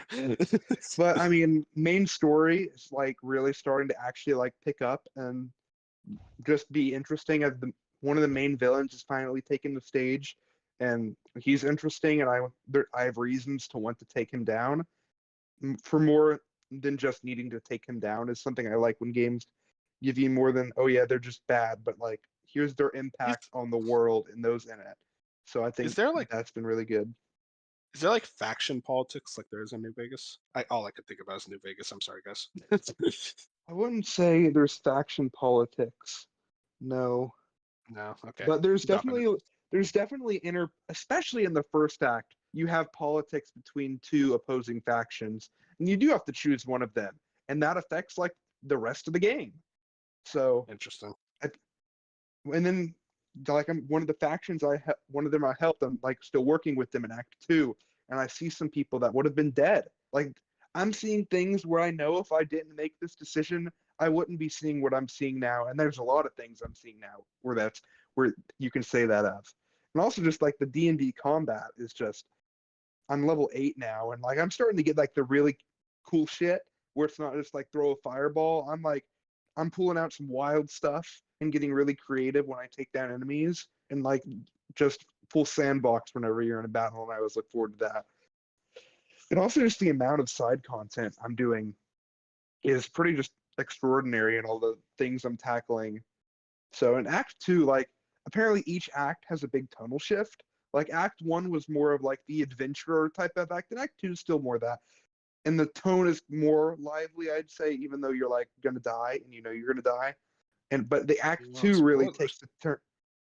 Act 2 really takes the turn into hardcore horror. It's very grotesque. You're seeing a lot of things that most games would like not show, like a dude getting his eye ripped out. So, and then you can choose how to That's tackle big. that situation. Hey, I mean, that's I'm not also hard. not. I convinced that dude to kill himself. So Base? instead of fighting that boss, like the ways you can tackle these situations. Yeah, I found this dude, and he's like upset. He's a masochist, pretty much, and he has these like people that help inflict pain. And I just convinced him that it would be best for him if he just died. That for the god he worships, he'd just die, and he was content and happy to do that. And I like didn't have to fight a boss at 300 health, and probably would have taken me like an hour, just from like being good with Oh my charisma. God. An hour So game. You're selling me I against mean, the game, saying a boss fight takes an hour. I mean, it depends, but like being like 300 health is a lot in D&D. You're always having to strategize, and especially with I'm starting to have bigger waves of enemies, which makes the strategy all the more worth it. Like the game is difficult; it's not easy at all. Even the easiest mode's not super easy. It's easier, but No. it's not easy. Oh So no. yeah, I mean, exploration is here. Something I didn't have in Starfield, but have here is like I'm looking Yeah, forward to posh going. dot. Well, like I'm looking forward to going somewhere and just exploring and finding stuff. Like I found tons of different things today, and like some of the stuff that I found didn't even like a quest wasn't associated with it. I saw something a little suspicious in the world. I may have been like I did like a puzzle kind of thing, and then I like it was just world building with a small amount of loot, but like there was no side quest that would have led me there. I just found it, and it was satisfying whenever I was done with it, which is what I love to see. So, I mean, I'm just super high on the game, and I think maybe finish Act 2 soon, but also like apparently some wild stuff goes down, so I'm looking forward to playing more. Exciting. I definitely want to get to that by the end of the year. So hopefully I'll be able to talk about it as well. Dark, I want to get to you. You've been playing Sonic Frontiers. Fuck yes, my man. Okay, so I have a little background as to why I have not played this game earlier, and I heavily regret not playing this game earlier. Sonic Forces really fucked me up. No, dude, Like, it fucked everyone. I'm a We're fine for diehard Sonic fan, and I was getting all the games day one, and then I got Forces, and 100% at Forces in 3 hours, left questioning my life choices. It was a wild time. So when Frontiers came out, I sat on it, and I just waited for like a good sale, which did finally happen. So I picked up the deluxe edition, and I played through it in its entirety. This game is fucking incredible. Thing They is, tried though, a I want to lot. question you about Okay. that. Is you are Go ahead. someone who checks out like a million reviews and watches a million. How did you not know this from checking out reviews? That Frontiers is good. He No, didn't believe them. of course I checked the reviews and stuff, but checking the reviews and then looking at the game or playing the game yourself is two different things. So yeah, you can tell me about a game if I don't see it myself or experience it myself in some form. How am I gonna make my own opinion just what some other person said? But there was You probably can a tell. million YouTubers you could have watched at least play like the first chapter or so. Well, I didn't want to spoil it. I wanted to play through it myself. There's some games where, if I can't play it myself or know I won't be able to play anytime soon, I'll just watch it. I don't care. But for this game, I was just waiting for it to sell. I didn't want to spoil myself. That's just me, though. Sonic If that Frontiers makes is a sense. ton of fun. It's not like I wouldn't say Sonic Frontiers is like the peak of gaming. No, But it's like not. it's a I'm not saying fun that. game. This is a It's a Sonic Sonic game game. Like made for Sonic. They know it's for exactly what the Sonic fuck they were fans. doing. They got Exactly. Yeah. they got the comic book writer for Sonic, and if you haven't read the Sonic comics, they are like really well written, like surprisingly well written. And they go into depth, and it changes the tone of everything drastically to where Sonic and everyone else feels very mature and aged. Like it doesn't feel like, I don't know, like the best way to explain it. Most of the time Sad when you Dad watch this- Sonic. No, Sad Dad Sonic Fusion. This is your Sonic game. You should have told me So this. I most would of have the time- bought it by now. when you go into a Sonic game, he's super like upbeat and cheerful. Here he's more mature. You can tell he's been through stuff. They even mentioned like the Mature. previous games that he's been through. Okay, I'm I will sorry. say I'm a Sonic fan and I can't take this seriously. I find it so funny that Sonic has lore, and it makes It it sound so does. stupid to me. It's No, so no, stupid. no. The lore is fire. Sonic has You so don't much damn understand lore. Sonic lore. To read It the is so comics, bro, they fucking fucking hit different. Bro, play the BioWare game. That game's terrible, but damn, the lore is wild. So this I'm game, sorry, I just can't get over. I'm sorry, I'm still thinking about. You can tell Sonic's been through Wait, stuff. BioWare made a Sonic game? Yeah, Sonic Chronicles: The Dark Brotherhood on Nintendo DS. Oh, okay, well, all I right. actually played That's through that game. That's an experience. I get into that later. Oh, it's horrible. Yeah. all right. So what I meant by like he's been through stuff, you can tell like he's experienced in this game. Like he mentioned the He's the stuff that happened from the other experienced. game. Yes. I let you talk there. You Yeah, pretty much. go ahead. Go ahead. Go ahead, Dark, please. You could tell he's been through other shit. I fucking lost my train of thought now, bitch. Fuck you. This is open world. Well, I don't really call it open world. It's more like open zone. And they tried a bunch of different things. There's very much them experimenting, but there's still a bunch of different types of mini games and shit you play. And a lot of them are, for the most part, there really wasn't anything I didn't like, except for the 2D zones. This is like my main complaint with this game. Sega or Team Sonic have a fascination with fucking like Green Hill Zone and all these old maps. It's like fucking Star Wars and Tatooine. They need to let it go. Just stop doing it. I don't know why the fuck they keep going back to it. Just let it go. But besides that, I have very little to complain about. They really Yeah, I will fleshed out say that- Eggman too, surprisingly. Like if you were to go get there's like data logs where you can find out what Eggman's been up to when you go into the game. He's incredibly fleshed out to the point where like he's really well written compared to how I'll be honest, I skipped all Standard. that. comic I book skipped written. all that. And yeah, No, there's been free updates and there's a new update coming in like I think next week that I'm looking forward to. Yeah, But besides next week. that, I highly recommend it. Yeah, and It's up to you if you want to pick it up at full price or not, but it's definitely worth it. Yeah, it's not worth it at full price. Even I bought it at sale. But like, I will say what you said about environments. Like that is the worst part about Frontiers is that it felt like grass, and then what's it called? Grass area, desert area, rock It was area. a snow area. Like, to be honest, that was kind of weird. yeah, it's just Figured it like was gonna be one. very basic level design, and then just like cool ramps you could just jump on. And it's like, yeah, it was still fun, but it was just funny. I think that they should take this formula and keep it, like, and mess around a bit more. But do not make Frontiers 2. Make something else. Maybe you can mess around and do fucking Adventure 3. You know that they said that if this game failed, they're gonna do Adventure 3. Don't throw out that idea. Do Adventure 3 with this Yeah. format, and it'll be fucking good as shit. Yeah, no, it's a good. The skill tree was really interesting too, because Sonic, for like forever, has always had like the same 3 moves. So him having a skill tree and these really cool ass moves, it's like it's very little. Like they're very easy to pull off, and it's not hard to get. But it makes such a big difference when, especially used to like the other games where like I don't know how to explain it. It was just refreshing. It's very easy to No. 100% this game as well. I don't think it'll take long whatsoever, especially with fishing. Fishing, I found out, is utterly broken in this game. So the way that the game works, like the way it's structured, you need to go get like all the chaos emeralds. There's like different islands. So in all the islands, you have to go get all the chaos emeralds. And in order to do that, you have to get keys. You can just go fish for like 20 minutes and you get maxed out on all that stuff that you need.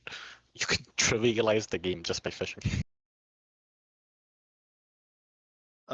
Moving on.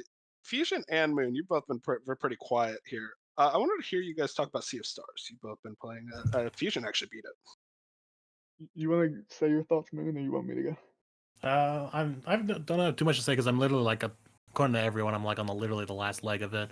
I was gonna play tonight, but then this podcast decided to go for 4 hours. I'm sorry. Dark had to but, talk about fishing. but yeah, I'm Yeah, having a good this time with one. it. It's definitely probably gonna end up like in my top 5 for the year. I just want to finish this out. Yeah, I mean, my only major complaint is just the lack of any kind of real progression with the characters, and what I mean by that is there's no kind of skill tree. You don't learn different moves, or you learn one move throughout your entire journey until the very end where you get like an ultimate move, and that's it. So the combat definitely has gotten a little stale. Even with there's nice enemy variety, but at the base level, it's all still the same thing. They attack, you attack, and you just keep doing the same strategy of using your magic power and your special abilities, and that's about it. So combat's a little on the stale side, but everything else has been phenomenal. I especially love the scene where we're actually traveling through the actual Sea of Stars. That was a great Yeah, yo. cutscene. So Spoilers. yeah, Sea of Star. It's in the name. You so don't know cool what it cutscene. means. But yeah, Fusion, you beat it, so you can have a little bit more of detail. Yeah, this is like I was telling the Discord, like this Hi-Fi Rush has been dethroned as my game of the year because Sea of Stars is that good. Like right now, it is my game of the year. I think Yeah. like it's been a while since a game has hit like this for like across the board, and where like I really enjoy combat. I can kind of see what Moon talks about, where like near the end it could feel a little stale, but I think that was because not a big complaint, but a complaint for me was the enemy attack variety. Like the enemy designs and the variety themselves were really cool, but like they would attack you with the same attacks, just with reskins. Like you would be hit with like a fireball, or like it would just be a fireball move, but with something else, like skinning over it. But this game, I think everyone should play this game. It's longer than I expected. I think like every time I check how long to beat, somehow the main story like goes up. Like I think it's at like 27 hours now. It took me like 25 or something. Moon sounds like he's like at 28 and he still hasn't beat it. So I don't know. No, I just checked. Oh, actually, Whoa, hold are on. you calling him bad at games? No, Whoa, I'm what saying- is this accusation? Hold on, not hold what I on. was Keep saying. talking, and I'm gonna pull up the PS app Okay, real quick. but yeah, like 25. It's I'm just, at 25 hours okay. right now. So he'll probably end around like 26, 27. Yeah, it's But 25 to 30 hours long. yeah, I think I just like the characters, the world building. Like I was very impressed with like they took this story and they told it really well all the way through the ending. Like there was never like a time where I'm like this writing doesn't fit here or this writing never. Like I was just super impressed with this game from like Oh top yeah, to the writing bottom. has been great, and the characters have been great Yeah, throughout the whole time. and like combat it's not overly complicated, which I Yeah, like. it's not overly it's definitely very good, but it's just they never build upon it. Yeah, and I will Simplistic. agree. I'm that type of person where like I like you to give me a simple concept and let me master it instead of just throwing a million things at me at once. I want you to get, maybe this is a little too simplified, but it's also turn based. You can't do much with it. But at least I love the apparently Super Mario RPG did it where like you can time your attacks, and once you do those timed attacks, like it just feels really good. Oh And yeah, the game that's a wasn't overly hard. Like at that's a any classic time. like JRPG standard. Game never But, felt overly hard. Like it was just like I said, that I was very impressed by the end of it with like boss designs and enemy designs. Where I feel like those are things that like a lot of people don't bring up in games. Where like I was seeing like constantly new enemy designs. Like even though the attacks were the same, I was seeing like everything was fitting the location I was in. Mm-hmm. It's just a really good video game that I think everyone should play. And it's going to be a shame if this doesn't. I don't think it's going to be on the Game of the Year like nominees, but like I think it it's. can have a chance. I think it needs to be talked about more than it's going to be talked about. Don't worry, it'll be at our Game of the Year awards. It'll be in the True. conversation. God, if I had anything I to haven't say even about thought it, about that. I ban all indie games. Sucks to suck, I guess. Just play this game, please. Like it's not. At least by the end of the year, I would love if everyone just I'm experienced gonna it. play it. I'm gonna play it. 30 hours definitely was like the highlight of your, because I'm tired of JRPGs being like 60 hours. It only, man. like I said, it took me like 24 and a half.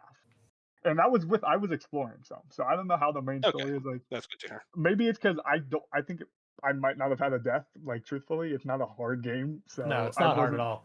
Like, you're not going to run I've into never, hard combat. I've never That is wiped. so Balanced. funny. That I've is never so wiped in this funny. game. I saw a lot of people say this game was kicking their ass. There were like At two bosses first- where I questioned if I was gonna get wiped, but then I just used a couple items, kept going at it, and then I eventually won. It is actually kind of funny though. It's I guess happened I like should use- a couple bosses What's where the- I've said, "Oh man, this is gonna be. I'm gonna be in this for like a long haul. I got to get myself ready to hunker down and heal and all this." And then the boss fight was done. For like the first hour or two, it could get like it could take you a bit to get used to like the button timing. But as soon as you get the hang of it, you're chilling.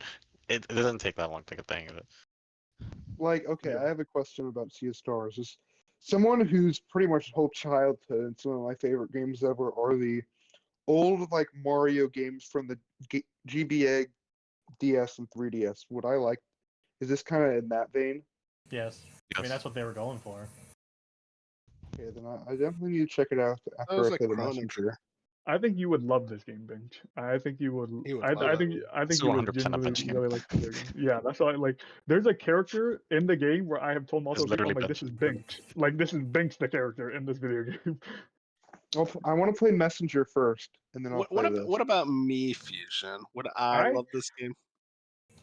Wolf hates everything, so no. I really That's think. true. No, I really think the writing would suck you into this game. I really think that you're like someone that like you like world building and you like I love world building. That's Yeah, And my you thing. world building is strong here. I mean it's second to none that I've played in a while. Like maybe this whole year Dude, personally for new releases. Really? I don't Like, know now about you got me that, interested. but it's. I mean I haven't played the Tears of the Kingdoms and the Starfield all that, but like I mean, for me you personally, could probably beat those. like, and I would even Dark agrees there. Where like I think like I was very. I knew the world building was gonna be like I heard it was good going into it, but I was like even more impressed with like the world they set up. Okay, here's the Someone number like one me who question. just plays JRPGs. They did a fantastic job on many aspects. Because they've taken things from like every popular JRPG you can think of, and they like damn near perfected it, except the true ending. That's like my only complaint with the game is that they made the true ending a bitch to get. And I do agree Real- with them there. I Number mean, one like every question. old game out there, it's a giant collectathon. Oh wait, hang on. Now you got me There interested. is, if you like that, there is a lot of collectibles you can do. No, I don't like them in JRPGs. I will say that one of my favorite parts of the Messenger, because I got like halfway through that game and I really loved half of it. One of my favorite parts was the comedy. How's the comedy in this game? It's great. They go for it. Yeah, they There's go like for no it. comedy. There's No, like I maybe think there's one or two comedy. comedic scenes. Oh, There's like a couple there's some. comedic lines, but it's not a I don't comedy. think there's not like there's not a comedy in front of you, but they make fun of themselves at times. Like they go for You know they exactly know what what they're they're going doing. for. And what, yeah. Yeah. Well, the best part about the Messenger was like just like the way, almost the meta comedy. It was like meta comedy done well. Is there any of that there? They do that here. Meta comedy? They know exactly what they are and what this game is, and they're not afraid to tell you it. I'm getting conflicted. One character in particular, like very puts it in your face. Interesting. I'll definitely be interested to hear more about this game. It's 100% on my list. I'm gonna play And it. it's on every subscription service. Like there's no excuse for Yeah. like There is anyone Yeah, no I else to excuse play literally why you just can't went play and this downloaded it. I would say this Yeah, I'm is gonna like download it right now. I recommend it highly. Like if it's bad, come to me Yeah. personally. I'll take the blame, I guess. Yeah. But Like it's still good. I still recommend it. I mean, you said it was gonna finish your top 5, so It's probably going to, at least within 2023 releases. Now, if we're counting backlog stuff, it might fall out top 5. like Maybe. it's Now I don't know how the DLC is gonna work for this game, but I am hyped for Yeah. it. yeah, and Interesting. apparently DLC's on the way. So like, I would say like whenever you're like, what next 2023 game I want to play that's like not a new release, I highly recommend Sea of Stars to be that game. But it is a Fusion, 2023 release. you've been replaying Spider-Man. Yeah, I'm not gonna say much. I'm replaying it to get ready for Spider-Man 2, and it's still a great video game. That's all I got for you. That game's so good. I want to replay it too, but I know I can't. He's Yeah, so It's- good. I don't have My one time. thing So is, good. I forgot how Ubisoft it kind of was. Yeah. It's I yeah, forgot but it's about like that. the cool But it's great Ubisoft. Ubisoft because you're It's like This Ghost is of like- Tsushima Ubisoft. This is the situation where like people make better Ubisoft games than Ubisoft. Yeah, exactly. Yeah, like that's what it is. It's like I it's just a forgot. Ubisoft formula, I forgot but all it's the about the best towers. version of it. I was like, I forgot this entire concept where I had to unlock the map. Like I forgot You know that. what's so funny? I've always loved towers in Ubisoft games. I love towers. Like Yeah, I yeah, love but even towers. Ubisoft got me tired of them by like their 20th game. But then I see them in Spider-Man, I'm like, hell yeah, towers Yeah, are like back. Spider-Man, Zelda, like come on, towers are great. Oh wait. Who said Zelda? Oh, I guess towers. Yeah, never mind. That's true. It's still a good video game, I'm and so like excited for Spider-Man 2. it runs. Granted, I've had like 15 crashes, which I think's not like it's whatever. This is the first time I've played the PS. 15? Yes, like, and I had How? four. I had four That's crashes weird. in a row. I think it's I- apparently there's some type of bug with the PS5 version of Spider-Man and the SSD like tricking itself into running too hot. So like the game crashed. I was reading it on Reddit. That is That's Apparently, weird. if you reinstall, I have- it's supposed to help, but I've been too lazy to reinstall. I just reload. Is this the a game. new thing? Because I played it last year, no issues. Yeah, I no, don't think it's same. affecting everyone. I played it when I got my PS5, like I the don't know. remastered version, and there were 0 crashes. That's what I Weird. mean. I've read about it very slightly. Like even my brother, I was asking him, he said he had no crashes, and I've only seen. It seems like if you have it, like me, there's no way around it. Like I'm just one of the bad luck people that. It just has Phil happened to. Spencer is DDoSing you for selling your Xbox. That's why. And it's weird because it never happens in the stories or in a side quest. It only happens if I'm exploring the open world, and I don't know if it's like like Spider-Man's going too fast. I don't know what's happening. It's like I get to a That certain is point when I'm weird. just swinging and the game crashes. I'm like, well, That's let me weird. reload. I'll try reinstalling the game. Just go ahead and do it. It's great though, and it will be the first time I played the DLCs, which I heard they're they're not they're good. great, but they're just good, like fun. They're Just fun, and I think people like they're horrible. Like, no, you get more Black Cat, which is always a W, and then like the Hammerhead's like a fine enough villain. Yeah, like Did you I know just that? want to play them. Yeah, yeah. I just want Okay, to play okay. them to get into like just to build more lore into Spider-Man 2. You know what I mean? Like just to do it. I'm very excited for that game. Yeah, we talked about it enough though. Moon, Bob, both of you have been playing the Pokemon DLC. Let's hear about this. I'm currently playing it right now while you guys were talking about Starfield. We're talking about just to- Spider-Man. Where have you been? Still playing Pokemon. Well, no, just to live up to the Pokemon Scarlet and Violet memes. While you guys were talking about that, I got stuck in a ceiling and I had to get my way out. Nice. I went a little too high on a mountain. I got stuck in a cave ceiling. Love that. I got out though. So Moon, how far are you? Because I have only I literally did like the first little like billboard task you do. So I think you're a lot farther in than I am. Not a lot farther. I just did the third sign, and then I got a cutscene, which is a pretty hefty cutscene because you got a lot of backstory of what the story they're trying to tell here. Which I won't spoil it, just in case anyone doesn't want spoilers. can I say the names of the new 3 kind of Pokemon they talk about? Yeah, they were officially put out. Beforehand. I really need to emphasize, like, I don't think I've seen something this ridiculous since like Gen 5, but the names Okidogi, Monkey Dory, and Pheasantipity is just the most ridiculous. You made those up. I don't believe you. There's no way. It is so ridiculous. I love Okidogi. Yeah, I mean, I don't know why it's so dumb, but I love it. Yeah, it is.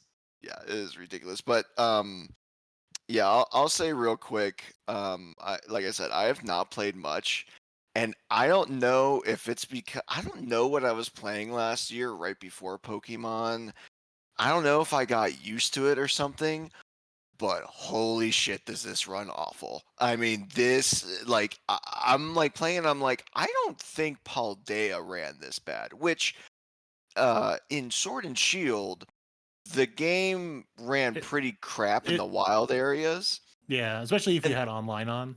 Right, and then they fixed it in the DLC, where I was like, oh my god, this like actually like runs pretty well. And I remember people all the time being like, oh yeah, Game Freak figured it out. And then they come out with Arceus and Gen 9, and they're like, okay, no, they didn't. And then they come out with this DLC. It's like, is it getting worse? Like, is it actually getting worse in a I don't know smaller if it's worse. area? Like, ever since you said that in the chat, I don't know for sure. I just don't know if I'm just numb to it because I feel like but- everything is stuttering, and like my guy moves in slow motion constantly, and the camera is like not moving that fast. And I don't know, maybe I've just been playing like more 60 FPS games, and I've never been like a 30 FPS snob, because like I thought Tears of the Kingdom was great. But something about this DLC is like pissing me off performance-wise. I mean, I kind of seeing what you're doing right now because I'm literally just in the middle of the volcano right now, just going in circles on Miraidon. And yeah, there are just like random times where the frames will just stop and everything goes in slow motion and then it picks right back up. It's dropping for whatever reason when I'm making a right turn in this circle.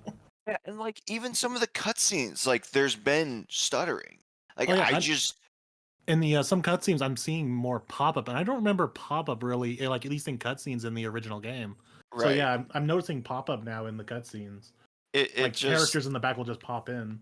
yeah, it is just it's really upsetting like that I am paying money to just because I still think Gen 9, if they ran like Oh, yeah. well, like even serviceable, like the bare minimum, Yeah, this if would it probably ran be like Tears of the Kingdom or something.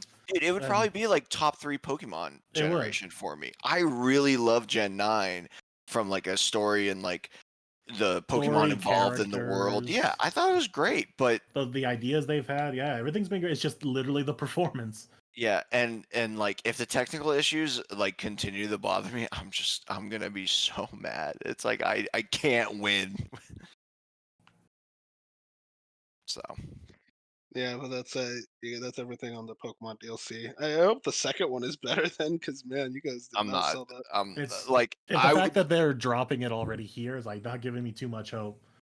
I had hopes that this would be another Gen 8 moment where it's like, oh, it's a smaller, more contained world. Hopefully, the like Game Freak will get their shit together. And the fact that they're not, it's like, dude. Okay, here's me huffing some copium. As far as from what I could tell from the second DLC, it's taking place on an island, but it's mostly indoors. Maybe being more confined into big rooms instead of a big open island maybe can cut down on something. I don't know. That's me huffing copium. Yeah, and I like, don't know, that kind of workaround, that like as crazy as it sounds, maybe that's the workaround that Game Freak like. I don't know, it just works for them because it's just that weird and they're weird. no, but like the major workaround in Gen 9, and I will continue to beat this drum, is that there's no interiors. Like you like you go into a shop, like the Pokemon centers are all outdoors, the shops are all Trash. menus, and like I think there's only like gyms, the Elite Four, and your house, and like and the academy are like the 4 buildings you can actually enter. And it's just and in the DLC it's the same thing. Like I've only entered 1 building so far, and everything seems to be outside. So it's like, God, they just cannot develop a 3D game, and it is just infuriating. I forget who they're working with. I think it's Private Division. They're doing a game. I hope that game flops. I hope it sells worse than Immortals of Aveum. I need Game Freak to like Damn. suffer a little bit, because they are it's just the fucking Stockholm syndrome. Like, I just have to play this because I really love the IP, but the people who make this do not realize how fucking shit they are at making video games. Wow. What's this Wow. private I don't division know. thing that you were just Sword and mentioning Shield was about? I don't really think I've good. heard about it. No, Game we're not bringing Freak. up Sword Shield. Game Freak is they're working with Private Division on a game. I think it's Yeah, Private yeah, Division. I I forget saw who that. it is. It's They're like- doing a partnership with a publisher to make like a It's a new. non-Pokemon thing. Yeah, like a Play. completely new thing. It came back up like I think it was over the summer and like in the It's spring. 2026 if I remember correctly. Yeah, so and it's it's one of like their offshoot like non-Pokemon projects. right, Yeah. and just like what was it? My Town Hero, My Town Hero, Town. Yeah, it's like I hope that game fucking sucks, so they can like remember like, oh yeah, we should probably like give a shit about Pokemon because it's all we fucking got. Like I Yeah, am 'cause so I don't think fucking any of sick their them. side projects have ever taken off in any kind of way. It did in the GBA. Like what was it? Drill Dozer, I think was. Drill Dozer sick as fuck. Yeah, like that was actually a good game, but they can't make a 3D game to save their life. And I'm so over it. I'm just so over them just like doing whatever they want with this fucking franchise, and it's like Jesus Christ, someone else like just Get, hostile like, a takeover. I don't care support. what it is. Get some support. Get some like Expand like, the team. Like they literally just need to expand the make the team. Why team do bigger. they continue to? or no, don't release this stuff yearly or like bi-yearly. What is up with this? Like go to bi-yearly. Well, there was that least. report that we said they might be slowing it down now. So there's Oh, some I hope. There's some hope. Yeah. Did we talk about how bad Detective Pikachu looks? I thought it was fine. Yeah, we It actually looks let's fine talk for about what it looks fine for what it is. But yeah, that's everything that we've been playing. And that's the end of the podcast. We're going really long tonight. So Moon, get us out of here. Let's get us out of here because I want to go play games. So hope you all enjoyed this extra long episode. Hopefully next week's a little bit more normal, not companies deciding to shoot themselves in the foot or anything like that. So thank you for dedicating a slice of your time to a Slice of Gaming podcast, and we'll see you next week for both Slice of Gaming and Slice of Anime. Have a good night, and say good night, everyone. Good night. Good night, boys. Play OG Play Final Fantasy Stars. 7. No, you don't. You don't have to. Game sucks. Wow. Wait, game sucks. Wait.